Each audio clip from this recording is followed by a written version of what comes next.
Hello all, welcome to Disha Academy. CGL 2025 exam August 13 start ചെയ്യാണ്. നിങ്ങൾക്ക് എല്ലാവർക്കും അറിയാവുന്ന പോലെ ഇത്തവണ SSCയുടെ വെൻഡർ ചേഞ്ച് ആയിട്ടുണ്ട്.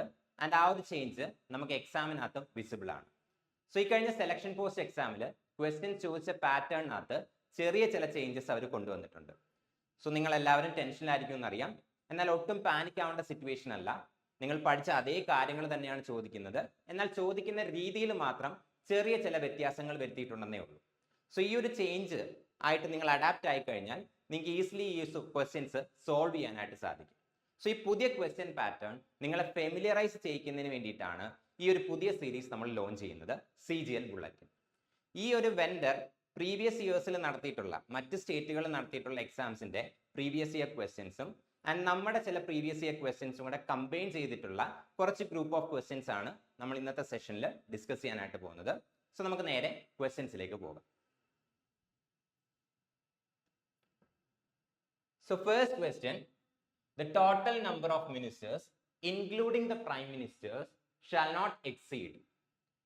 സോ കൗൺസിൽ ഓഫ് മിനിസ്റ്റേഴ്സ് നോക്കിക്കഴിഞ്ഞാൽ പ്രൈം മിനിസ്റ്ററിനെ കൂടെ ചേർത്ത് കൗൺസിൽ ഓഫ് മിനിസ്റ്റേഴ്സിന്റെ ടോട്ടൽ സ്ട്രെങ്ത് എത്രയായിരിക്കണം എന്നാണ് question. So option A, 25% of the total strength of Lok Sabha, 20% of the total strength of Lok Sabha, 10% of the total strength of Lok Sabha, 15% of the total strength of Lok Sabha. Council of Ministers in the Union Council of Ministers in the maximum strength ആണ് ചോദിച്ചിരിക്കുന്നത്. And correct answer എന്ന് പറയുന്നത് 15% of the total strength of Lok Sabha. ലോക്സഭയുടെ total സ്ട്രെങ്തിന്റെ 15% ആയിരിക്കണം maximum number of മിനിസ്റ്റേഴ്സിന്റെ എണ്ണം, including the prime minister. So union council of ministers നോക്കിക്കഴിഞ്ഞാൽ പ്രൈം മിനിസ്റ്ററിനെയും കൂടെ ചേർത്ത് ആകാൻ പറ്റുന്ന മാക്സിമം നമ്പർ ഓഫ് മിനിസ്റ്റേഴ്സിന്റെ എണ്ണം ലോക്സഭയുടെ ടോട്ടൽ സ്ട്രെങ്തിന്റെ 15%-ൽ കൂടാൻ പാടില്ല. സോ ലോക്സഭയുടെ ടോട്ടൽ സ്ട്രെങ്ത് എത്രയാണ്? 543. സോ ഈ ടോട്ടൽ സ്ട്രെങ്ത് ആയിട്ടുള്ള 543യുടെ 15%, അതായത് അപ്രോക്സിമേറ്റ്ലി 81. സോ ടോട്ടൽ 81 മിനിസ്റ്റേഴ്സ് മാത്രമായിരിക്കും മാക്സിമം ഉണ്ടായിരിക്കുന്നത്.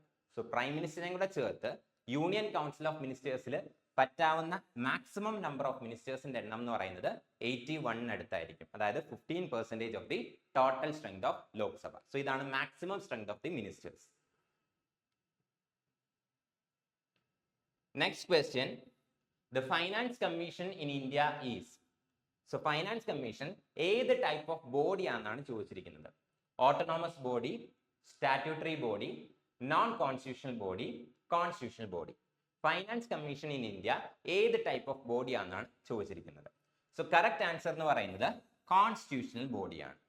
സോ നമുക്കറിയാം article 280 of the constitution. So Indian കോൺസ്റ്റിറ്റ്യൂഷന്റെ ആർട്ടിക്കിൾ 280. സോ 280 ആണ് എന്ത് ചെയ്യുന്നത്? ഫൈനാൻസ് കമ്മീഷൻ എന്നുള്ള ഒരു ഇൻസ്റ്റിറ്റ്യൂഷൻ എസ്റ്റാബ്ലിഷ് ചെയ്യുന്നത്. സോ ആർട്ടിക്കിൾ 280 പറയുന്നതനുസരിച്ച് ഇന്ത്യയിൽ എന്തുണ്ടായിരിക്കണം? ഒരു ഫൈനാൻസ് കമ്മീഷൻ ഉണ്ടായിരിക്കണം. അല്ലെങ്കിൽ എല്ലാ 5 വർഷം കൂടുമ്പോഴും, സോ എവറി 5 years, സോ ഓരോ 5 വർഷം കൂടുമ്പോഴും president of India president of India എന്ത് ചെയ്യണം? ഒരു ഫൈനാൻസ് കമ്മീഷനെ അപ്പോയിന്റ് ചെയ്യണം എന്നാണ് ആർട്ടിക്കിൾ 280 പറയുന്നത്. ആർട്ടിക്കിൾ 280 പറയുന്നതനുസരിച്ച് പ്രസിഡന്റ് ഓഫ് ഇന്ത്യ ഓരോ 5 വർഷം കൂടുമ്പോഴും ഫൈനാൻസ് കമ്മീഷനെ എന്ത് ചെയ്യണം? അപ്പോയിന്റ് ചെയ്യണം എന്നാണ് ആർട്ടിക്കിൾ 280 പറയുന്നത്. സോ ആർട്ടിക്കിൾ 280, അതായത് കോൺസ്റ്റിറ്റ്യൂഷനകത്തുള്ള ഒരു പ്രൊവിഷൻ പ്രകാരം ക്രിയേറ്റ് ചെയ്യപ്പെട്ട ബോഡിയാണെന്ത്? ഫൈനാൻസ് കമ്മീഷൻ എന്ന് പറയുന്നത്. സോ അതുകൊണ്ടാണ് ഫൈനാൻസ് കമ്മീഷനെ കോൺസ്റ്റിറ്റ്യൂഷണൽ ബോഡി എന്ന് വിളിക്കുന്നത്. സോ കോൺസ്റ്റിറ്റ്യൂഷനകത്തുള്ള ഏതെങ്കിലും ഒരു പ്രൊവിഷൻ പ്രകാരം ക്രിയേറ്റ് ചെയ്യപ്പെടുന്ന ബോഡികളെ വിളിക്കുന്ന പേരാണെന്ത്? Constitutional bodies. ആർട്ടിക്കിൾ 280 പ്രകാരമാണ് ഫൈനാൻസ് കമ്മീഷൻ കോൺസ്റ്റിറ്റ്യൂട്ട് ചെയ്തിരിക്കുന്നത്. അതുകൊണ്ട് തന്നെ ഫൈനാൻസ് കമ്മീഷൻ എന്താണ്? ഒരു കോൺസ്റ്റിറ്റ്യൂഷണൽ ബോഡിയാണ്. ആൻഡ് ഫൈനാൻസ് കമ്മീഷൻ എന്തിനാണ് ഓരോ 5 വർഷം കൂടുമ്പോഴും കോൺസ്റ്റിറ്റ്യൂട്ട് ചെയ്യുന്നതെന്ന് ചോദിച്ചു കഴിഞ്ഞാൽ, സെന്ററിന്റെയും സ്റ്റേറ്റ്സിന്റെയും ഇടയിൽ നെറ്റ് പ്രൊസീഡ്സ് ഓഫ് ടാക്സസിന്റെ ഡിസ്ട്രിബ്യൂഷൻ ഡിസൈഡ് ചെയ്യുന്നത് ഫൈനാൻസ് കമ്മീഷൻ ആണ്. അതായത് ടാക്സസ് വഴി നമ്മളുടെ കയ്യിൽ നിന്ന് കളക്ട് ചെയ്യുന്ന ടാക്സസ് എങ്ങനെയാണ് സെന്ററിന്റെയും സ്റ്റേറ്റ്സിന്റെയും ഇടയിൽ ഡിസ്ട്രിബ്യൂട്ട് ചെയ്യേണ്ടത്, അല്ലെങ്കിൽ ഏത് പ്രപ്പോർഷനിലാണ് ഡിസ്ട്രിബ്യൂട്ട് ചെയ്യേണ്ടതെന്ന് ഡിസൈഡ് ചെയ്യുന്നത് ആരാണ്? ഫൈനാൻസ് കമ്മീഷനാണ്. So net proceeds of taxes എന്ന് പറയുന്നത് കളക്ട് ചെയ്യുന്ന ടോട്ടൽ ടാക്സ് റവന്യൂ മൈനസ് ആ ടാക്സ് കളക്ട് ചെയ്യാനായിട്ട് ഒരു ചെലവുണ്ടല്ലോ, ആ ഒരു കോസ്റ്റ് ഓഫ് കളക്ഷൻ അത് സബ്ട്രാക്ട് ചെയ്ത് കഴിഞ്ഞാൽ കിട്ടുന്നതാണ് എന്ത്, നെറ്റ് പ്രൊസീഡ്സ് ഓഫ് ടാക്സസ് എന്ന് വിളിക്കുന്നത്. So net proceeds of taxes എന്താണ്, ടോട്ടൽ കളക്ട് ചെയ്യുന്ന ടാക്സ് റവന്യൂ ആൻഡ് ആ ടാക്സ് റവന്യൂ കളക്ട് ചെയ്യാനായിട്ടുള്ള cost. So total cost of tax റവന്യൂവിൽ നിന്ന് ആ ടാക്സ് കളക്ട് ചെയ്യാനായിട്ടുള്ള കോസ്റ്റ് സബ്ട്രാക്ട് ചെയ്ത് കഴിഞ്ഞാൽ നമുക്ക് നെറ്റ് പ്രൊസീഡ്സ് ഓഫ് ടാക്സസ് കിട്ടും. സോ ഈ നെറ്റ് പ്രൊസീഡ്സ് ഓഫ് ടാക്സസ് സെന്ററിന്റെയും ഡിഫറെന്റ് സ്റ്റേറ്റ്സിന്റെയും ഇടയിൽ എങ്ങനെ ഡിസ്ട്രിബ്യൂട്ട് ചെയ്യണം, ആ ഒരു ഡിസ്ട്രിബ്യൂഷന്റെ പ്രൊപ്പോർഷൻ അല്ലെങ്കിൽ ഷെയർസ് എന്തായിരിക്കും എന്ന് പറയുന്നത് ഫൈനാൻസ് കമ്മീഷൻ ആയിരിക്കും.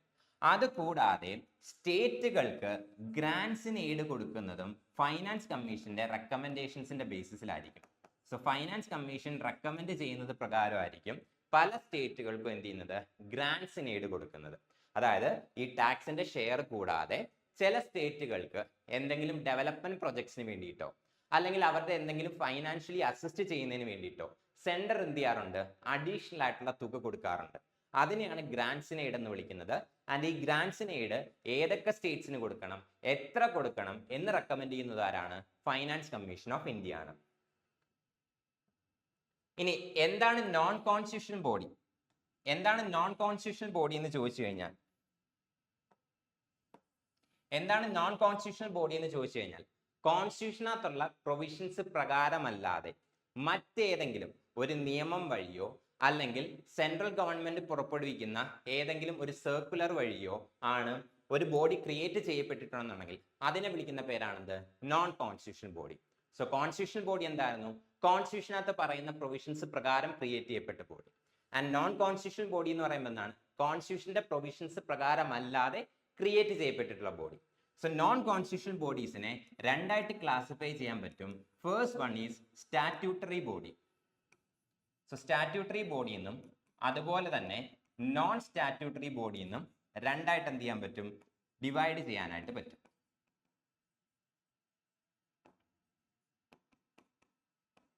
സോ സ്റ്റാറ്റ്യൂട്ടറി ബോഡി എന്താന്ന് ചോദിച്ചു കഴിഞ്ഞാൽ, ലെജിസ്ലേച്ചർ പാസ്സാക്കിയ ഒരു നിയമത്തിന്റെ ബേസിസിൽ, ഫോർ എക്സാമ്പിൾ പാർലമെന്റ് പാസ്സാക്കിയ ഒരു നിയമത്തിന്റെ ബേസിസിലാണ് ഒരു ബോഡി ക്രിയേറ്റ് ചെയ്യപ്പെട്ടിട്ടുണ്ടെങ്കിൽ അതിനെ വിളിക്കുന്ന പേരാണെന്ത്, statutory body. For example national human rights commission parliament പാസ്സാക്കിയ ഒരു ലോയുടെ ബേസിസിലാണ് എന്ത് ചെയ്യുന്നത്, ഈ ഒരു ബോഡി ക്രിയേറ്റ് ചെയ്യപ്പെട്ടിരിക്കുന്നത്. അതുപോലെ തന്നെ state human rights commission parliament പാസ്സാക്കിയ ഒരു ലോയുടെ ബേസിസിലാണ് ഈ ഒരു ബോഡിയും ക്രിയേറ്റ് ചെയ്യപ്പെട്ടിരിക്കുന്നത്. സോ ഇതെല്ലാം എന്താണ്, സ്റ്റാറ്റ്യൂട്ടറി ബോഡിയാണ്. പാർലമെന്റ് പാസ്സാക്കിയ ഒരു നിയമത്തിന്റെ ബേസിസിലാണ് ക്രിയേറ്റ് ചെയ്തിട്ടുണ്ടെങ്കിൽ അതിനെ വിളിക്കുന്ന പേരാണ് സ്റ്റാറ്റ്യൂട്ടറി ബോഡി.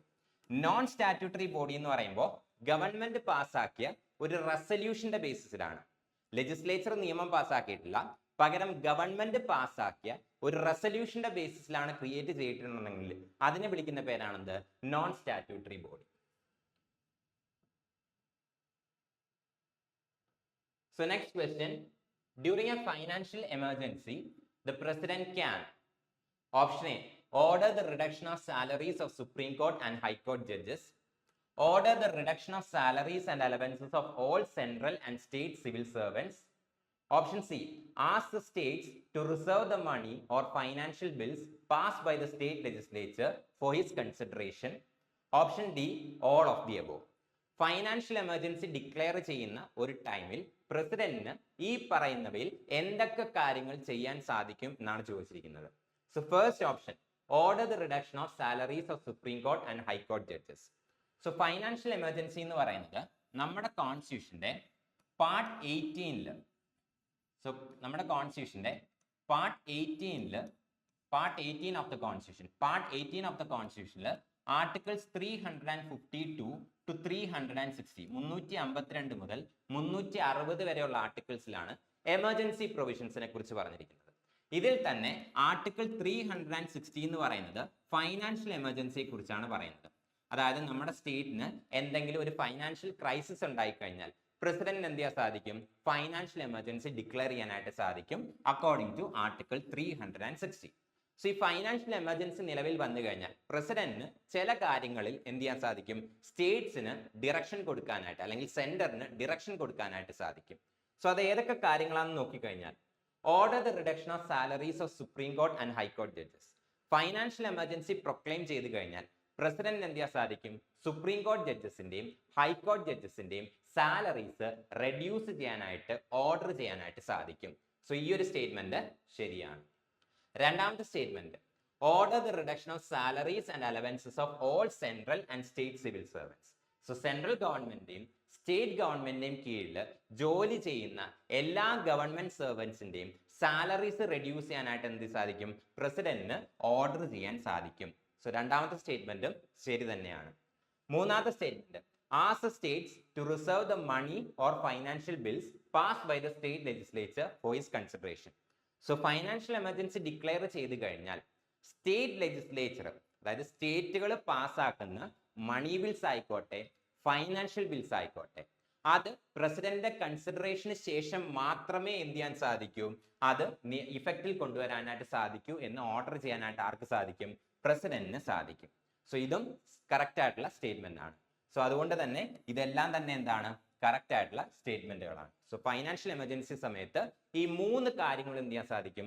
പ്രസിഡന്റിന് ചെയ്യാനായിട്ട് സാധിക്കും. സോ കറക്റ്റ് ഓപ്ഷൻ എന്ന് പറയുന്നത് ഓൾ ഓഫ് ദി എബോവ് ആണ്.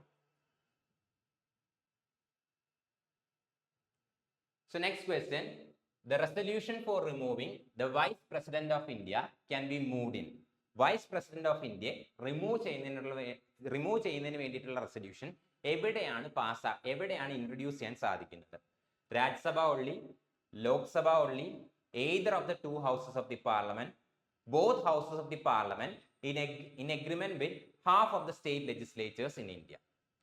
സോ ഇത് ഈ ഒരു ക്വസ്റ്റ്യന്റെ കറക്റ്റ് ആൻസർ എന്ന് പറയുന്നത് രാജ്യസഭ ഒള്ളിയാണ്. സോ നിങ്ങൾക്കറിയാം വൈസ് പ്രസിഡന്റ് ആരാണ്? Ex officio chairman of the രാജ്യസഭയാണ്. So vice president of India എന്ന് പറയുന്നത് എക്സ് ഒഫീഷ്യോ ചെയർമാൻ ഓഫ് രാജ്യസഭയാണ്. സോ രാജ്യസഭയുടെ എക്സ് ഒഫീഷ്യോ ചെയർമാൻ ആരാണ്? ആര്? വൈസ് പ്രസിഡന്റ് എന്ന് പറയുന്നത്. So ex officio chairman of the Rajya Sabha. And അതുകൊണ്ട് തന്നെ വൈസ് പ്രസിഡന്റിനെ റിമൂവ് ചെയ്യുന്നതിന് വേണ്ടിയുള്ള റെസൊല്യൂഷൻ രാജ്യസഭയിൽ മാത്രമേ എന്ത് ചെയ്യാൻ സാധിക്കൂ? ഇൻട്രൊഡ്യൂസ് ചെയ്യാനായിട്ട് സാധിക്കൂ. കാരണം വൈസ് പ്രസിഡന്റ് ആരാണ്? രാജ്യസഭയുടെ എക്സ് ഒഫീഷ്യോ ചെയർമാൻ ആണ്. സോ അതുകൊണ്ട് തന്നെ രാജ്യസഭയുടെ എക്സ് ഒഫീഷ്യോ ചെയർമാൻ ആയിട്ടുള്ള വൈസ് പ്രസിഡന്റിനെ റിമൂവ് ചെയ്യുന്നതിന് വേണ്ടിയുള്ള റെസൊല്യൂഷൻ രാജ്യസഭയിൽ മാത്രമേ എന്ത് ചെയ്യാൻ സാധിക്കൂ? ഇൻട്രൊഡ്യൂസ് ചെയ്യാനായിട്ട് സാധിക്കൂ. ഇനി ഈ ഒരു റിമൂവൽ പ്രോസസ്സിന്റെ പ്രൊസീഡിങ്സ് എങ്ങനെയാണെന്ന് നോക്കാം. സോ വൈസ് പ്രസിഡന്റിനെ റിമൂവ് ചെയ്യണമെന്നുണ്ടെങ്കിൽ ആദ്യം എന്ത് ചെയ്യണം? രാജ്യസഭയിലുള്ളവര് വൈസ് പ്രസിഡന്റിന് ഒരു 14 days അഡ്വാൻസ് നോട്ടീസ് കൊടുക്കണം. സോ രാജ്യസഭയിലുള്ള മെമ്പേഴ്സിന് വൈസ് പ്രസിഡന്റിനെ റിമൂവ് ചെയ്യണം എന്നുണ്ടെങ്കിൽ, വൈസ് പ്രസിഡന്റിനെ റിമൂവ് ചെയ്യാനായിട്ട് ഞങ്ങൾ ആഗ്രഹിക്കുന്നു, അതിന്റെ റീസൺസ് ഇതൊക്കെയാണ് എന്നുള്ള രീതിയിൽ ഒരു 14 days അഡ്വാൻസ് നോട്ടീസ് എന്ത് ചെയ്യണം? വൈസ് പ്രസിഡന്റിന് പ്രൊവൈഡ് ചെയ്യണം. ഇങ്ങനെ ഒരു 14 days അഡ്വാൻസ് നോട്ടീസ് കൊടുത്തതിന് ശേഷം മാത്രമേ എന്ത് ചെയ്യാൻ പറ്റൂ? വൈസ് പ്രസിഡന്റിനെ റിമൂവ് ചെയ്യുന്നതിന് വേണ്ടിയുള്ള റെസൊല്യൂഷൻ രാജ്യസഭയിൽ ഇൻട്രൊഡ്യൂസ് ചെയ്യാനായിട്ട് സാധിക്കും. സോ ഈ നോട്ടീസ് കൊടുത്ത് 14 days കഴിഞ്ഞാൽ രാജ്യസഭയിൽ എന്ത് ചെയ്യാൻ സാധിക്കും? വൈസ് പ്രസിഡന്റിനെ റിമൂവ് ചെയ്യാനായിട്ടുള്ള റെസൊല്യൂഷൻ ഇൻട്രൊഡ്യൂസ് ചെയ്യാനായിട്ട് സാധിക്കും. ഈ ഒരു റെസൊല്യൂഷൻ എന്ത് ചെയ്യണം? രാജ്യസഭയിൽ ഇഫക്റ്റീവ് മെജോറിറ്റിയിൽ പാസ്സാകണം. സോ ഈ പറയുന്ന റെസൊല്യൂഷൻ രാജ്യസഭയിൽ എന്ത് ചെയ്യണം? ഇഫക്റ്റീവ് മെജോറിറ്റിയിൽ പാസ്സാകണം. ഇനി എന്താണ് ഇഫക്റ്റീവ് മെജോറിറ്റി എന്ന് ചോദിച്ചു കഴിഞ്ഞാൽ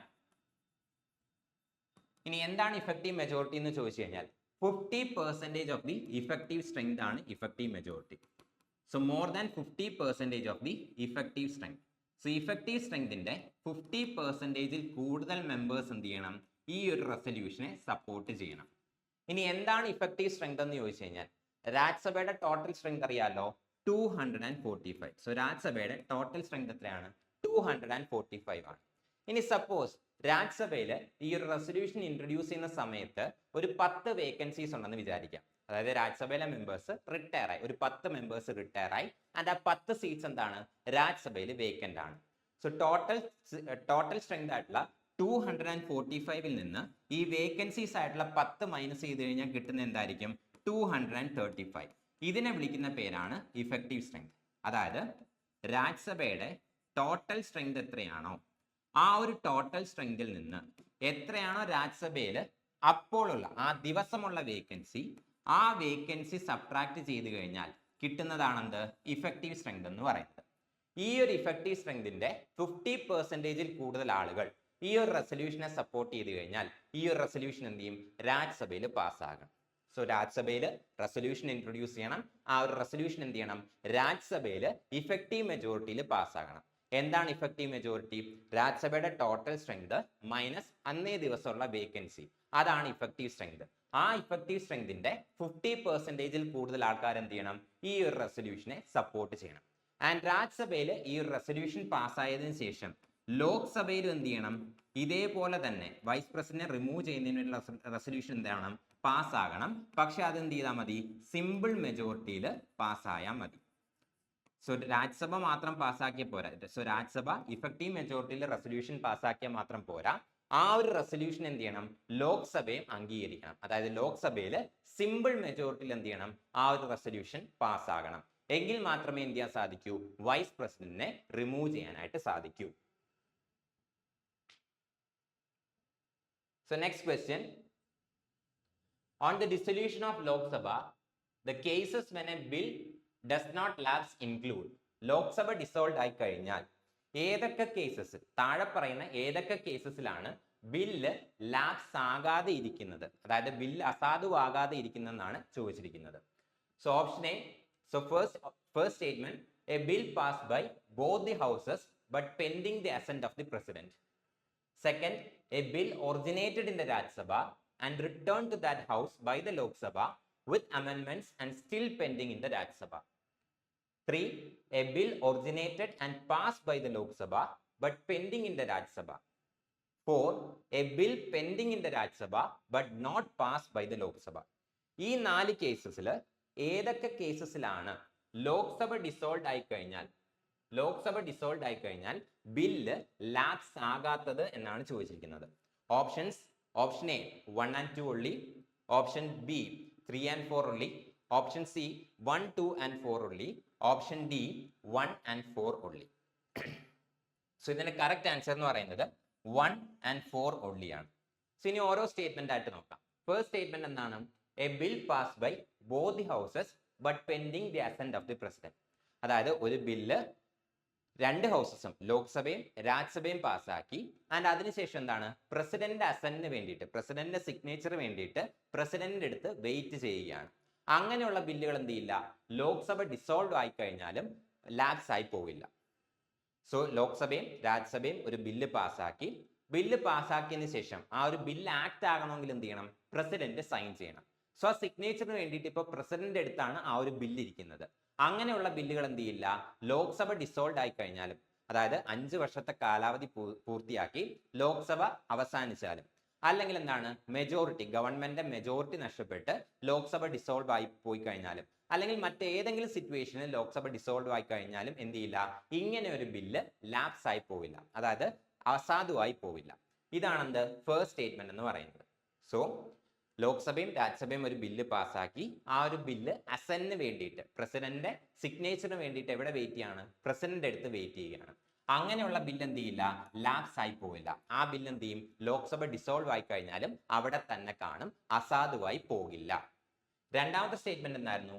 A bill originated in the Rajya Sabha and return to that house by the Lok Sabha with അമെൻമെന്റ്സ് and still pending in the Rajya Sabha. So ഒരു ബില്ല് രാജ്യസഭ പാസ്സാക്കി, ലോക്സഭ പാസ്സാക്കുന്നതിന് വേണ്ടിയിട്ട് ലോക്സഭയിലേക്ക് വിട്ടു. പക്ഷെ ലോക്സഭയ്ക്ക് ഈ ബില്ലിനകത്ത് എന്തെങ്കിലും ചെറിയ ചേഞ്ചസ് വരുത്തണമെന്നുണ്ടായിരുന്നു. സോ ആ ചേഞ്ചസ് ഇന്നതാണെന്ന് പറഞ്ഞിട്ട് എന്ത് ചെയ്തു? ആ ഒരു ബില്ല് തിരിച്ച് രാജ്യസഭയിലേക്ക് വിട്ടു. അങ്ങനെയുള്ള ബില്ലുകൾ എന്ത് ചെയ്യും? ലാപ്സ് ആയി പോകും. ഇനി മൂന്നാമത്തെ സ്റ്റേറ്റ്മെന്റ് എന്തായിരുന്നു? A bill originated and passed by the Lok Sabha but pending in the Rajya Sabha. So ലോക്സഭയിലാണ് ഒരു ബില്ല് ഒറിജിനേറ്റ് ചെയ്തത്, ആൻഡ് ലോക്സഭ എന്ത് ചെയ്തു? ആ ഒരു ബില്ല് പാസ്സാക്കുകയും ചെയ്തു. പക്ഷെ ആ ബില്ല് രാജ്യസഭയിൽ ഇരിക്കുകയാണ്. അങ്ങനെയുള്ള ബില്ലും എന്തായി പോകും? ലാപ്സ് ആയി പോകും. ലാസ്റ്റ് സ്റ്റേറ്റ്മെന്റ് എന്തായിരുന്നു? A bill pending in the Rajya Sabha but not passed by the Lok Sabha. So ഒരു ബില്ല് രാജ്യസഭയിലാണ് ഒറിജിനേറ്റ് ചെയ്തത്, ആൻഡ് രാജ്യസഭ എന്ത് ചെയ്തു? ആ ഒരു ബില്ലിനകത്ത് ചർച്ച ചെയ്തുകൊണ്ടിരിക്കുകയാണ്. ബില്ല് ഇതുവരെ പാസ്സാക്കിയിട്ടില്ല, ലോക്സഭയുടെ അടുത്തോട്ട് ആ ബില്ല് എത്തിയിട്ടുമില്ല. അങ്ങനെയുള്ള ബില്ലുകൾ എന്ത് ചെയ്യില്ല? ലാപ്സ് ആയി പോകില്ല. സോ ഇൻ ഷോർട്ട്, ലോക്സഭയുടെ കൈ തൊടാത്ത ബില്ലുകളൊന്നും തന്നെ എന്ത് ചെയ്യില്ല? ലാപ്സ് ആയി പോകില്ല. സോ ലോക്സഭ തൊട്ട് കഴിഞ്ഞാൽ, അതായത് ലോക്സഭ ഒരു ബില്ലിനകത്ത് തൊട്ട് കഴിഞ്ഞാൽ ആ ഒരു ബില്ല് എന്ത് ചെയ്യണം? പ്രസിഡന്റ് എടുത്ത് ചെല്ലണം. എന്നാൽ മാത്രമേ എന്ത് ചെയ്യൂ? ആ ബില്ല് നിലനിൽക്കുള്ളൂ. അല്ലാതെ ലോക്സഭ ഏതൊക്കെ ബില്ലിനകത്ത് കൈ തൊട്ടിട്ടുണ്ടോ ആ ബില്ലെല്ലാം എന്ത് ചെയ്യും? ലാപ്സ് ആയി പോകും. ഇനി ഇവിടെ 2 കേസസ് മാത്രമേ പറഞ്ഞിട്ടുള്ളൂ. മറ്റ് 2 കേസസിൽ കൂടി എന്ത് ചെയ്യില്ല, ബില്ല് ലാപ്സ് ആകില്ല. അത് ഏതൊക്കെ കേസസ് ആണെന്ന് നോക്കിക്കഴിഞ്ഞാൽ, ഒരു ബില്ല് രാജ്യസഭ അല്ലെങ്കിൽ ലോക്സഭ പാസ്സാക്കി ആൻഡ് രണ്ടാമത്തെ ഹൗസിലേക്ക് എത്തി. സോ രണ്ടാമത്തെ ഹൗസിൽ ഈ ഒരു ബില്ല് പാസ്സായില്ല. ആൻഡ് ഈ ഒരു ബില്ലിനകത്ത് എന്തുണ്ട്, 2 ഹൗസസും തമ്മിൽ ഒരു മിസ്അണ്ടർസ്റ്റാൻഡിംഗ് ഉണ്ട്, അല്ലെങ്കിൽ എന്താണ്, ഒരു ഡിഫറൻസ് ഓഫ് ഒപ്പീനിയൻ ഉണ്ട്. ഇങ്ങനൊരു സിറ്റുവേഷൻ എന്ത് സംഭവിക്കും, അവിടെ ഒരു ഡെഡ് ലോക്ക് സംഭവിക്കും. സോ ഡെഡ് ലോക്ക് സംഭവിച്ചു കഴിഞ്ഞാൽ പിന്നെ എന്താണ് ചെയ്യേണ്ടത്, ജോയിന്റ് സിറ്റിംഗ് ആവശ്യമുണ്ട്. സോ ഏതെങ്കിലും ഒരു ബില്ലിനകത്ത് പ്രസിഡന്റ് 2 ഹൗസസിന്റെയും, ലോക്സഭയുടെയും രാജ്യസഭയുടെയും ജോയിന്റ് സിറ്റിംഗ് വിളിച്ചു കഴിഞ്ഞാൽ, അതായത് ജോയിന്റ് സിറ്റിംഗ് വിളിച്ചുകൊണ്ട് ഒരു നോട്ടിഫിക്കേഷൻ ഇറക്കി കഴിഞ്ഞാൽ ആ ഒരു ബില്ല് എന്ത് ചെയ്യില്ല, ലാപ്സ് ആയി പോയില്ല. സോ ഒരു ബില്ല് രാജ്യസഭയിലും ലോക്സഭയിലും എന്തുണ്ട്, ഒരു ഹൗസിൽ പാസ്സായി മറ്റേ ഹൗസിൽ പാസ്സായില്ല. സോ അവിടെ എന്തുണ്ട്, ഒരു ഡെഡ് ലോക്ക് ഉണ്ട്. ഡെഡ് ലോക്ക് ഉള്ളപ്പോൾ ജോയിന്റ് സിറ്റിംഗ് വിളിക്കാറുണ്ട്. സോ ഇങ്ങനെ ഡെഡ് ലോക്ക് വന്നൊരു ബില്ലില് പ്രസിഡന്റ് എന്ത് ചെയ്തു, 2 ഹൗസസിന്റെയും ജോയിന്റ് സിറ്റിംഗ് വിളിച്ചുകൊണ്ട് ഒരു നോട്ടിഫിക്കേഷൻ ഇറക്കിയിട്ടുണ്ടെങ്കിൽ ആ ഒരു ബില്ല് എന്ത് ചെയ്യില്ല, ലാപ്സ് ആയി പോകില്ല. അതുപോലെ തന്നെ 2 ഹൗസസും പാസ്സാക്കി പ്രസിഡന്റിന്റെ മുമ്പിലേക്ക് എത്തി. പക്ഷെ പ്രസിഡന്റിന് ആ ഒരു ബില്ലിനകത്ത് എന്തെങ്കിലും ഡിഫക്ട്സ് തോന്നി, അത് റീകൺസിഡർ ചെയ്യുന്നതിന് വേണ്ടിയിട്ട് തിരിച്ച് പാർലമെന്റിലേക്ക് വിട്ടു. അങ്ങനെയുള്ള ബില്ലും എന്ത് ചെയ്യില്ല, ലാപ്സ് ആയി പോയില്ല. സോ 4 സിറ്റുവേഷൻസിലാണ് ലോക്സഭ ഡിസോൾവ് ആയി കഴിഞ്ഞാലും ഒരു ബില്ല് ലാപ്സ് ആകാതെ ഇരിക്കുന്നത്, അതായത് അസാധുവാകാതെ ഇരിക്കുന്നത്. ഒന്നാമത്തെ കേസ് എന്തായിരുന്നു, 2 ഹൗസസും പാസ്സാക്കി പ്രസിഡന്റ് അസന്റിന് വേണ്ടിയിട്ട് ആ ഒരു ബില്ല് പ്രസിഡന്റ് എടുത്തിരിക്കുകയാണ്, ആ ഒരു ബില്ല് ലാപ്സ് ആയി പോകില്ല. രണ്ടാമത്തെ സിറ്റുവേഷൻ എന്താണ്, ഒരു ബില്ല് ലോക്സഭയിലാണ് ഒറിജിനേറ്റ് ചെയ്തത് ആൻഡ് ലോക്സഭയിൽ എന്ത് ചെയ്തിട്ടില്ല, അത് ഇതുവരെ പാസ്സായിട്ടില്ല. ആൻഡ് അതുകൊണ്ട് തന്നെ എന്ത് ചെയ്തിട്ടില്ല, ഒരു ബില്ല് രാജ്യസഭയിലാണ് എന്ത് ചെയ്തത്, ഒറിജിനേറ്റ് ചെയ്തത്. ആൻഡ് രാജ്യസഭയിൽ എന്ത് ചെയ്തിട്ടില്ല, ആ ഒരു ബില്ല് ഇതുവരെ പാസ്സായിട്ടില്ല. ആൻഡ് അതുകൊണ്ട് തന്നെ ആ ഒരു ബില്ല് ലോക്സഭയിലും എത്തിയിട്ടില്ല. സോ അങ്ങനെയുള്ള ബില്ലും എന്ത് ചെയ്യില്ല, ലാപ്സ് ആയി പോകില്ല. അതുപോലെ തന്നെ പ്രസിഡന്റ് ഏതെങ്കിലും ഒരു ബില്ലിനകത്ത് ജോയിന്റ് സിറ്റിംഗ്, 2 ഹൗസസിനെയും ജോയിന്റ് സിറ്റിംഗ് വിളിച്ചിട്ടുണ്ടെങ്കിൽ ആ ഒരു ബില്ലും എന്ത് ചെയ്യില്ല, ലാപ്സ് ആയി പോകില്ല. അതുപോലെ തന്നെ 2 ഹൗസസും പാസ്സാക്കിയ ഒരു ബില്ല് പ്രസിഡന്റ് 2 ഹൗസസിന്റെയും റീകൺസിഡറേഷന് വേണ്ടിയിട്ട് തിരിച്ചു വിട്ട് കഴിഞ്ഞാൽ ആ ഒരു ബില്ലും എന്ത് ചെയ്യില്ല, പാസ്സായി പോകില്ല. ഈ 4 കേസസിൽ മാത്രമേ ലോക്സഭ ഡിസോൾവ് ആയി കഴിഞ്ഞാലും ഒരു ബില്ല് ലാപ്സ് ആകാതെ, അതായത് അസാധുവാകാതെ ഇരിക്കുകയുള്ളൂ.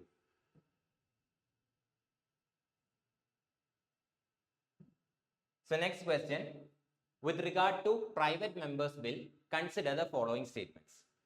Its introduction in the house requires 2 months notice. They can bring in constitutional amendment bills but not money bills. ഇതിൽ ഏത് സ്റ്റേറ്റ്മെന്റ് ആണ് കറക്റ്റ് ആയിട്ടുള്ളതെന്നാണ് ചോദിച്ചിരിക്കുന്നത്. പ്രൈവറ്റ് മെമ്പർ ബില്ലുമായിട്ട് ബന്ധപ്പെട്ട് 2 സ്റ്റേറ്റ്മെന്റ് തന്നിട്ടുണ്ട്. ഈ 2 സ്റ്റേറ്റ്മെന്റിൽ ഏത് സ്റ്റേറ്റ്മെന്റ് ആണ് കറക്റ്റ് എന്നാണ് ചോദിച്ചിരിക്കുന്നത്. So option A 1 only, option B 2 only, option C both 1 and 2, and option D neither 1 nor 2. ഇനി ഓരോ സ്റ്റേറ്റ്മെന്റും നമുക്ക് നോക്കാം. ഫസ്റ്റ് സ്റ്റേറ്റ്മെന്റ് എന്തായിരുന്നു, it's introduction in the house requires 2 months notice. അതായത് ഒരു പ്രൈവറ്റ് മെമ്പർ ബില്ല് ഒരു ഹൗസിൽ ഇൻട്രൊഡ്യൂസ് ചെയ്യണമെങ്കിൽ 2 മാസത്തെ നോട്ടീസ് വേണമെന്നാണ് ഫസ്റ്റ് സ്റ്റേറ്റ്മെന്റ്. ആക്ച്വലി ഈ ഒരു സ്റ്റേറ്റ്മെന്റ് തെറ്റാണ്. ഒരു പ്രൈവറ്റ് മെമ്പർ ബില്ല് ഒരു ഹൗസിൽ ഇൻട്രൊഡ്യൂസ് ചെയ്യണമെങ്കിൽ 1 മാസത്തെ നോട്ടീസ് മാത്രമേ ആവശ്യമുള്ളൂ. സോ ഒരു പ്രൈവറ്റ് മെമ്പർക്ക് ഒരു ബില്ല് ഒരു ഹൗസിൽ ഇൻട്രൊഡ്യൂസ് ചെയ്യണമെങ്കിൽ അതിന് 1 മാസത്തെ നോട്ടീസ് മാത്രമേ ആവശ്യമുള്ളൂ. ഇനി ആരാണ് പ്രൈവറ്റ് മെമ്പർ എന്ന് ചോദിച്ചു കഴിഞ്ഞാൽ, മിനിസ്റ്റേഴ്സ് അല്ലാത്ത എല്ലാ MPസിനെയും വിളിക്കുന്ന പേരെന്താണ്, പ്രൈവറ്റ് മെമ്പർ തന്നെയാണ്. അതായത് ഒരു മെമ്പർ ഓഫ് പാർലമെന്റ്, അതിപ്പോ ലോക്സഭ MP ആയിക്കോട്ടെ രാജ്യസഭ MP ആയിക്കോട്ടെ, മിനിസ്റ്റർ അല്ല എന്നുണ്ടെങ്കിൽ അവരെ വിളിക്കുന്ന പേരെന്താണ്, പ്രൈവറ്റ് മെമ്പർ എന്നാണ്. സോ മിനിസ്റ്റേഴ്സ് അല്ലാത്ത എല്ലാ MPസും, ലോക്സഭ MP ആയിക്കോട്ടെ രാജ്യസഭ MP ആയിക്കോട്ടെ, അവരെല്ലാം എന്ത് തന്നെയാണ്, പ്രൈവറ്റ് മെമ്പർ തന്നെയാണ്. ഇങ്ങനൊരു പ്രൈവറ്റ് മെമ്പർക്ക് ഒരു ബില്ല് ഒരു ഹൗസിൽ ഇൻട്രൊഡ്യൂസ് ചെയ്യണമെന്നുണ്ടെങ്കിൽ 1 മാസത്തെ നോട്ടീസ് കൊടുക്കണം. അതായത് 1 മാസത്തെ നോട്ടീസ് കൊടുത്താൽ മാത്രമേ എന്ത് ചെയ്യാൻ സാധിക്കൂ, ഒരു പ്രൈവറ്റ് മെമ്പർക്ക് ഒരു ബില്ല് എന്ത് ചെയ്യാൻ പറ്റൂ, ഒരു ഹൗസിൽ ഇൻട്രൊഡ്യൂസ് ചെയ്യാനായിട്ട് സാധിക്കുള്ളൂ. രണ്ടാമത്തെ സ്റ്റേറ്റ്മെന്റ് നോക്കാം. They can bring in constitutional amendment bills but not money bills. So ഈ ഒരു സ്റ്റേറ്റ്മെന്റ് എന്താണ്, കറക്റ്റ് ആയിട്ടുള്ള സ്റ്റേറ്റ്മെന്റ് ആണ്. അതായത് പ്രൈവറ്റ് മെമ്പേഴ്സിന് എന്ത് ചെയ്യാൻ സാധിക്കും, കോൺസ്റ്റിറ്റ്യൂഷൻ അമെൻഡ് ചെയ്യുന്നതിന് പ്രപ്പോസ് ചെയ്തുകൊണ്ടുള്ള ഒരു ബില്ല് ഇൻട്രൊഡ്യൂസ് ചെയ്യാൻ സാധിക്കും. പക്ഷെ മണി ബിൽസ് എന്ത് ചെയ്യാൻ സാധിക്കില്ല, ഇൻട്രൊഡ്യൂസ് ചെയ്യാനായിട്ട് സാധിക്കില്ല. മണി ബിൽസ് മിനിസ്റ്റേഴ്സിന് മാത്രമേ എന്ത് ചെയ്യാൻ സാധിക്കൂ, ഇൻട്രൊഡ്യൂസ് ചെയ്യാനായിട്ട് സാധിക്കും. സോ മണി ബിൽസ് മിനിസ്റ്റേഴ്സിന് മാത്രമേ എന്ത് ചെയ്യാൻ സാധിക്കൂ, ഇൻട്രൊഡ്യൂസ് ചെയ്യാനായിട്ട് സാധിക്കൂ. ആൻഡ് മണി ബിൽസ് ലോക്സഭയിൽ മാത്രമേ എന്ത് ചെയ്യാൻ സാധിക്കൂ, ഇൻട്രൊഡ്യൂസ് ചെയ്യാനായിട്ട് സാധിക്കൂ. സോ മണി ബിൽസിനെ സംബന്ധിച്ച് രണ്ട് കാര്യങ്ങൾ ഇമ്പോർട്ടൻ്റ് ആണ്. മണി ബിൽസ് എപ്പോഴും ഒരു മിനിസ്റ്റർക്ക് മാത്രമേ എന്ത് ചെയ്യാൻ സാധിക്കൂ, ഇൻട്രൊഡ്യൂസ് ചെയ്യാനായിട്ട് സാധിക്കൂ. അതുപോലെ തന്നെ മണി ബിൽസ് ലോക്സഭയിൽ മാത്രമേ എന്ത് ചെയ്യാൻ സാധിക്കൂ, ഇൻട്രൊഡ്യൂസ് ചെയ്യാനായിട്ട് സാധിക്കൂ. സോ പ്രൈവറ്റ് മെമ്പർക്ക് എന്ത് ചെയ്യാൻ സാധിക്കില്ല, മണി ബിൽസ് ഇൻട്രൊഡ്യൂസ് ചെയ്യാനായിട്ട് സാധിക്കില്ല. എന്നാൽ പ്രൈവറ്റ് മെമ്പേഴ്സിന് എന്ത് ചെയ്യാൻ സാധിക്കും, കോൺസ്റ്റിറ്റ്യൂഷണൽ അമെൻമെന്റ് ബിൽസും ഇൻട്രൊഡ്യൂസ് ചെയ്യാൻ സാധിക്കും. അതുപോലെ തന്നെ ഓർഡിനറി ബിൽസും എന്ത് ചെയ്യാൻ സാധിക്കും, ഇൻട്രൊഡ്യൂസ് ചെയ്യാനായിട്ട് സാധിക്കും. സോ ഒരു പ്രൈവറ്റ് മെമ്പർക്ക് ഓർഡിനറി ബിൽസും ഇൻട്രൊഡ്യൂസ് ചെയ്യാം, കോൺസ്റ്റിറ്റ്യൂഷണൽ അമെൻമെന്റ് ബിൽസും ഇൻട്രൊഡ്യൂസ് ചെയ്യാം. എന്നാൽ മണി ബിൽസ് എന്ത് ചെയ്യാൻ സാധിക്കില്ല, ഇൻട്രൊഡ്യൂസ് ചെയ്യാൻ സാധിക്കില്ല. കാരണം എന്താണ്, മണി ബിൽസ് മിനിസ്റ്റേഴ്സിന് മാത്രമേ ഇൻട്രൊഡ്യൂസ് ചെയ്യാൻ സാധിക്കൂ. ആൻഡ് ഒരു പോയിന്റും കൂടി ഉണ്ട്, മണി ബിൽസ് ലോക്സഭയിൽ മാത്രമേ എന്ത് ചെയ്യാൻ സാധിക്കൂ, ഇൻട്രൊഡ്യൂസ് ചെയ്യാനായിട്ട് സാധിക്കൂ. സോ അതുകൊണ്ട് തന്നെ കറക്റ്റ് ഓപ്ഷൻ ഏതാണ്, 2 ഓൺലി. സോ രണ്ടാമത്തെ സ്റ്റേറ്റ്മെന്റ് മാത്രമാണ് കറക്റ്റ് ആയിട്ടുള്ള സ്റ്റേറ്റ്മെന്റ് എന്ന് പറയുന്നത്.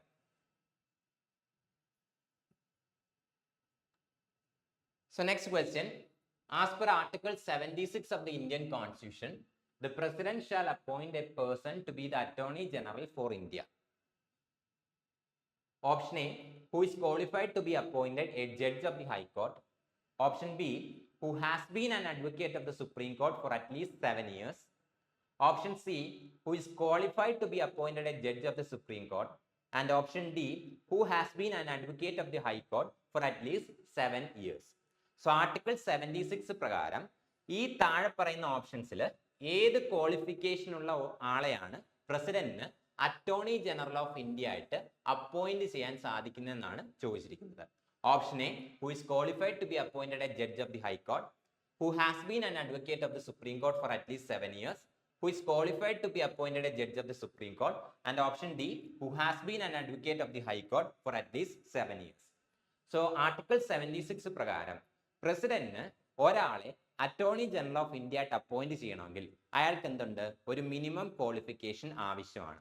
ആ ക്വാളിഫിക്കേഷൻ എന്താണെന്ന് ചോദിച്ചു കഴിഞ്ഞാൽ, he should be qualified to be appointed as a judge of the supreme court.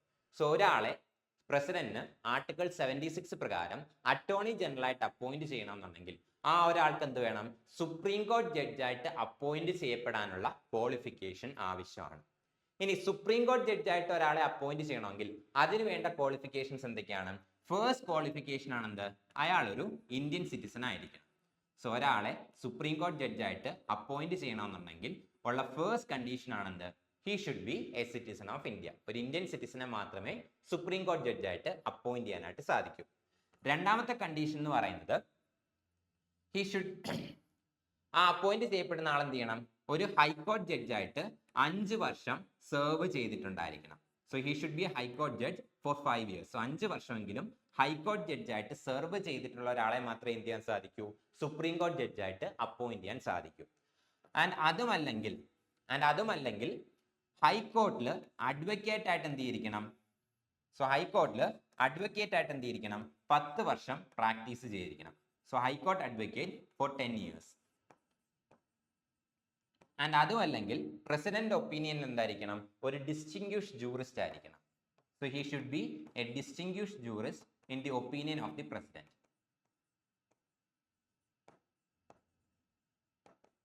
So ഒരാളെ സുപ്രീം കോടതി ജഡ്ജായിട്ട് അപ്പോയിന്റ് ചെയ്യണമെങ്കിൽ 2 കണ്ടീഷൻസ് അയാൾ സാറ്റിസ്ഫൈ ചെയ്യണം. ഒന്നാമത്തെ കണ്ടീഷൻ എന്ന് പറയുന്നത്, he should be A citizen of India, അയാൾ ഒരു ഇന്ത്യൻ സിറ്റിസൺ ആയിരിക്കണം. രണ്ടാമത്തെ കണ്ടീഷൻ എന്ന് പറയുന്നത്, ഒന്നെങ്കിൽ അയാൾ ഹൈക്കോടതി ജഡ്ജായിട്ട് 5 വർഷം സേവനം അനുഷ്ഠിച്ചിട്ടുണ്ടായിരിക്കണം. ആൻഡ് രണ്ടാമത്തത് 10 വർഷത്തെ എക്സ്പീരിയൻസ് ഉണ്ടായിരിക്കണം. ഹൈക്കോർട്ട് അഡ്വക്കേറ്റ് ആയിട്ട് 10 years സെർവ് ചെയ്തിരിക്കണം. ആൻഡ് അതുമല്ലെങ്കിൽ പ്രസിഡന്റ് ഒപ്പീനിയനിൽ ഒരു ഡിസ്റ്റിങ്ക്വിഷ്ഡ് ജൂറിസ്റ്റ് ആയിരിക്കണം. സോ 2 കണ്ടീഷൻസ് ആണുള്ളത്. ഫസ്റ്റ് വൺ, ഇന്ത്യൻ സിറ്റിസൺ ആയിരിക്കണം. ആൻഡ് രണ്ടാമത്തെ കണ്ടീഷൻ എന്ന് പറയുന്നത്, ഒന്നെങ്കിൽ 5 വർഷം ഹൈക്കോടതി ജഡ്ജായിട്ട് ഇരുന്ന ആളായിരിക്കണം, അല്ലെങ്കിൽ 10 വർഷം ഹൈക്കോർട്ടിൽ അഡ്വക്കേറ്റ് ആയിട്ട് പ്രാക്ടീസ് ചെയ്ത ആളായിരിക്കണം. അതുമല്ലെങ്കിൽ പ്രസിഡന്റ് ഒപ്പീനിയനിൽ ഒരു ഡിസ്റ്റിങ്ക്വിഷ്ഡ് ജൂറിസ്റ്റ് ആയിരിക്കണം. അതായത് ജുഡീഷ്യൽ കാര്യങ്ങളിലൊക്കെ അല്ലെങ്കിൽ ലോയിലൊക്കെ എന്ത് വേണം, നല്ല രീതിയിലുള്ള നോളജ് ഉള്ള ആളായിരിക്കണം in the opinion of the president. So ഈ 2 കണ്ടീഷൻസ് സാറ്റിസ്ഫൈ ചെയ്യുന്ന ആളെ മാത്രമേ എന്ത് ചെയ്യാൻ സാധിക്കൂ, സുപ്രീം കോടതി ജഡ്ജായിട്ട് അപ്പോയിന്റ് ചെയ്യാൻ സാധിക്കൂ. സോ അതുകൊണ്ട് തന്നെ അറ്റോർണി ജനറൽ ഓഫ് ഇന്ത്യ ആയിട്ട് അപ്പോയിന്റ് ചെയ്യണമെങ്കിൽ എന്ത് വേണം, ഈ രണ്ട് കണ്ടീഷൻസ് സാറ്റിസ്ഫൈ ചെയ്തിരിക്കണം. അതായത് സുപ്രീം കോടതി ജഡ്ജ് ആകാനുള്ള ക്വാളിഫിക്കേഷൻസ് അറ്റോർണി ജനറൽ ഓഫ് ഇന്ത്യക്കും ഉണ്ടായിരിക്കണം. So next question, under whose advice can the President of India declare emergency under Article 352? So Article 352 പ്രകാരം President of India national emergency declare ചെയ്യണം എന്നുണ്ടെങ്കിൽ ആരുടെ അഡ്വൈസ് ആണ് ആവശ്യം? Option A chief ministers of all the States, option B prime minister, option C union cabinet, option D council of ministers. So article 352 പ്രകാരം president of ഇന്ത്യക്ക് national emergency declare ചെയ്യണമെന്നുണ്ടെങ്കിൽ union ക്യാബിനറ്റിന്റെ written recommendation ആവശ്യമാണ്. So union ക്യാബിനറ്റിന്റെ written recommendation ഉണ്ടെങ്കിൽ മാത്രമേ എന്ത് ചെയ്യാൻ സാധിക്കൂ, പ്രസിഡന്റ് ഓഫ് ഇന്ത്യക്ക് നാഷണൽ എമർജൻസി ഡിക്ലെയർ ചെയ്യാനായിട്ട് സാധിക്കും. സോ എമർജൻസി പ്രൊവിഷൻസിനെ കുറിച്ച് പറയുന്ന നമ്മുടെ കോൺസ്റ്റിറ്റ്യൂഷന്റെ പാർട്ട് ഏതാണ്? പാർട്ട് 18. സോ എമർജൻസി പ്രൊവിഷൻസിനെ കുറിച്ച് പറയുന്ന കോൺസ്റ്റിറ്റ്യൂഷന്റെ പാർട്ടാണ് പാർട്ട് 18. സോ കോൺസ്റ്റിറ്റ്യൂഷന്റെ 18ാമത്തെ പാർട്ടിലാണ് എമർജൻസി പ്രൊവിഷൻസിനെ കുറിച്ച് പറഞ്ഞിരിക്കുന്നത് ഫ്രം ആർട്ടിക്കിൾസ് 352. സോ ആർട്ടിക്കിൾ 352 മുതൽ ആർട്ടിക്കിൾ 360 വരെയാണ് എമർജൻസി പ്രൊവിഷൻസിനെ കുറിച്ച് പറഞ്ഞിരിക്കുന്നത്. ആൻഡ് ആർട്ടിക്കിൾ 352, സോ നമ്മുടെ കോൺസ്റ്റിറ്റ്യൂഷനകത്ത് 3 ടൈപ്പ് ഓഫ് എമർജൻസീസിനെ കുറിച്ചാണ് പറഞ്ഞിരിക്കുന്നത്. ആർട്ടിക്കിൾ 352 പ്രകാരം national emergency, so article 352 national എമർജൻസിയെ കുറിച്ചാണ് എന്ത് ചെയ്യുന്നത്, ഡീൽ ചെയ്യുന്നത്. ആർട്ടിക്കിൾ 356 സ്റ്റേറ്റ് എമർജൻസി അല്ലെങ്കിൽ പ്രസിഡന്റ്സ് റൂളിനെ കുറിച്ചാണ് എന്ത് ചെയ്യുന്നത്, ഡീൽ ചെയ്യുന്നത്. ആൻഡ് ആർട്ടിക്കിൾ 360 ഫൈനാൻഷ്യൽ എമർജൻസിയെ കുറിച്ചാണ് എന്ത് ചെയ്യുന്നത്, ഡീൽ ചെയ്യുന്നത്.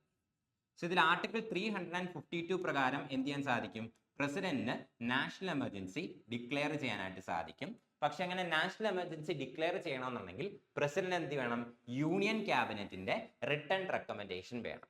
ഇനി ആരാണ് യൂണിയൻ ക്യാബിനറ്റ് എന്ന് ചോദിച്ചു കഴിഞ്ഞാൽ പ്രൈം മിനിസ്റ്ററും അതുപോലെ തന്നെ ഇമ്പോർട്ടന്റ് ആയിട്ടുള്ള മിനിസ്ട്രീസ് ഉണ്ടല്ലോ, അതായത് home ministry, finance ministry, external affairs ministry, അങ്ങനെയുള്ള ഇമ്പോർട്ടന്റ് ആയിട്ടുള്ള മിനിസ്ട്രീസ്, ഈ മിനിസ്ട്രീസ് ഒക്കെ ഹെഡ് ചെയ്യുന്ന മിനിസ്റ്റേഴ്സിനെ വിളിക്കുന്ന പേരാണ് ക്യാബിനറ്റ് മിനിസ്റ്റേഴ്സ്. സോ പ്രൈം മിനിസ്റ്ററും ക്യാബിനറ്റ് മിനിസ്റ്റേഴ്സും അടങ്ങുന്ന ക്യാബിനറ്റ് ഉണ്ടല്ലോ, ആ ഒരു ക്യാബിനറ്റിന്റെ റിട്ടൺ റെക്കമെൻഡേഷൻ ഓറൽ പോരാ, ഈ ഒരു ക്യാബിനറ്റ് എന്ത് ചെയ്യണം, റിട്ടൺ ആയിട്ട് എന്ത് ചെയ്യണം, പ്രസിഡന്റിന് എഴുതി കൊടുക്കണം. എന്തിനു വേണ്ടിയിട്ട്, നാഷണൽ എമർജൻസി ഡിക്ലെയർ ചെയ്യാനായിട്ട്.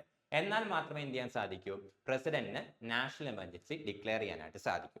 സോ ശ്രദ്ധിക്കേണ്ട കാര്യം, ആർട്ടിക്കിൾ 352 പ്രകാരം യൂണിയൻ ക്യാബിനറ്റിന്റെ റിട്ടൺ റെക്കമെൻഡേഷൻ ഉണ്ടെങ്കിൽ മാത്രമേ പ്രസിഡന്റ് എന്ത് ചെയ്യാൻ സാധിക്കൂ, നാഷണൽ എമർജൻസി ഡിക്ലെയർ ചെയ്യാൻ സാധിക്കൂ.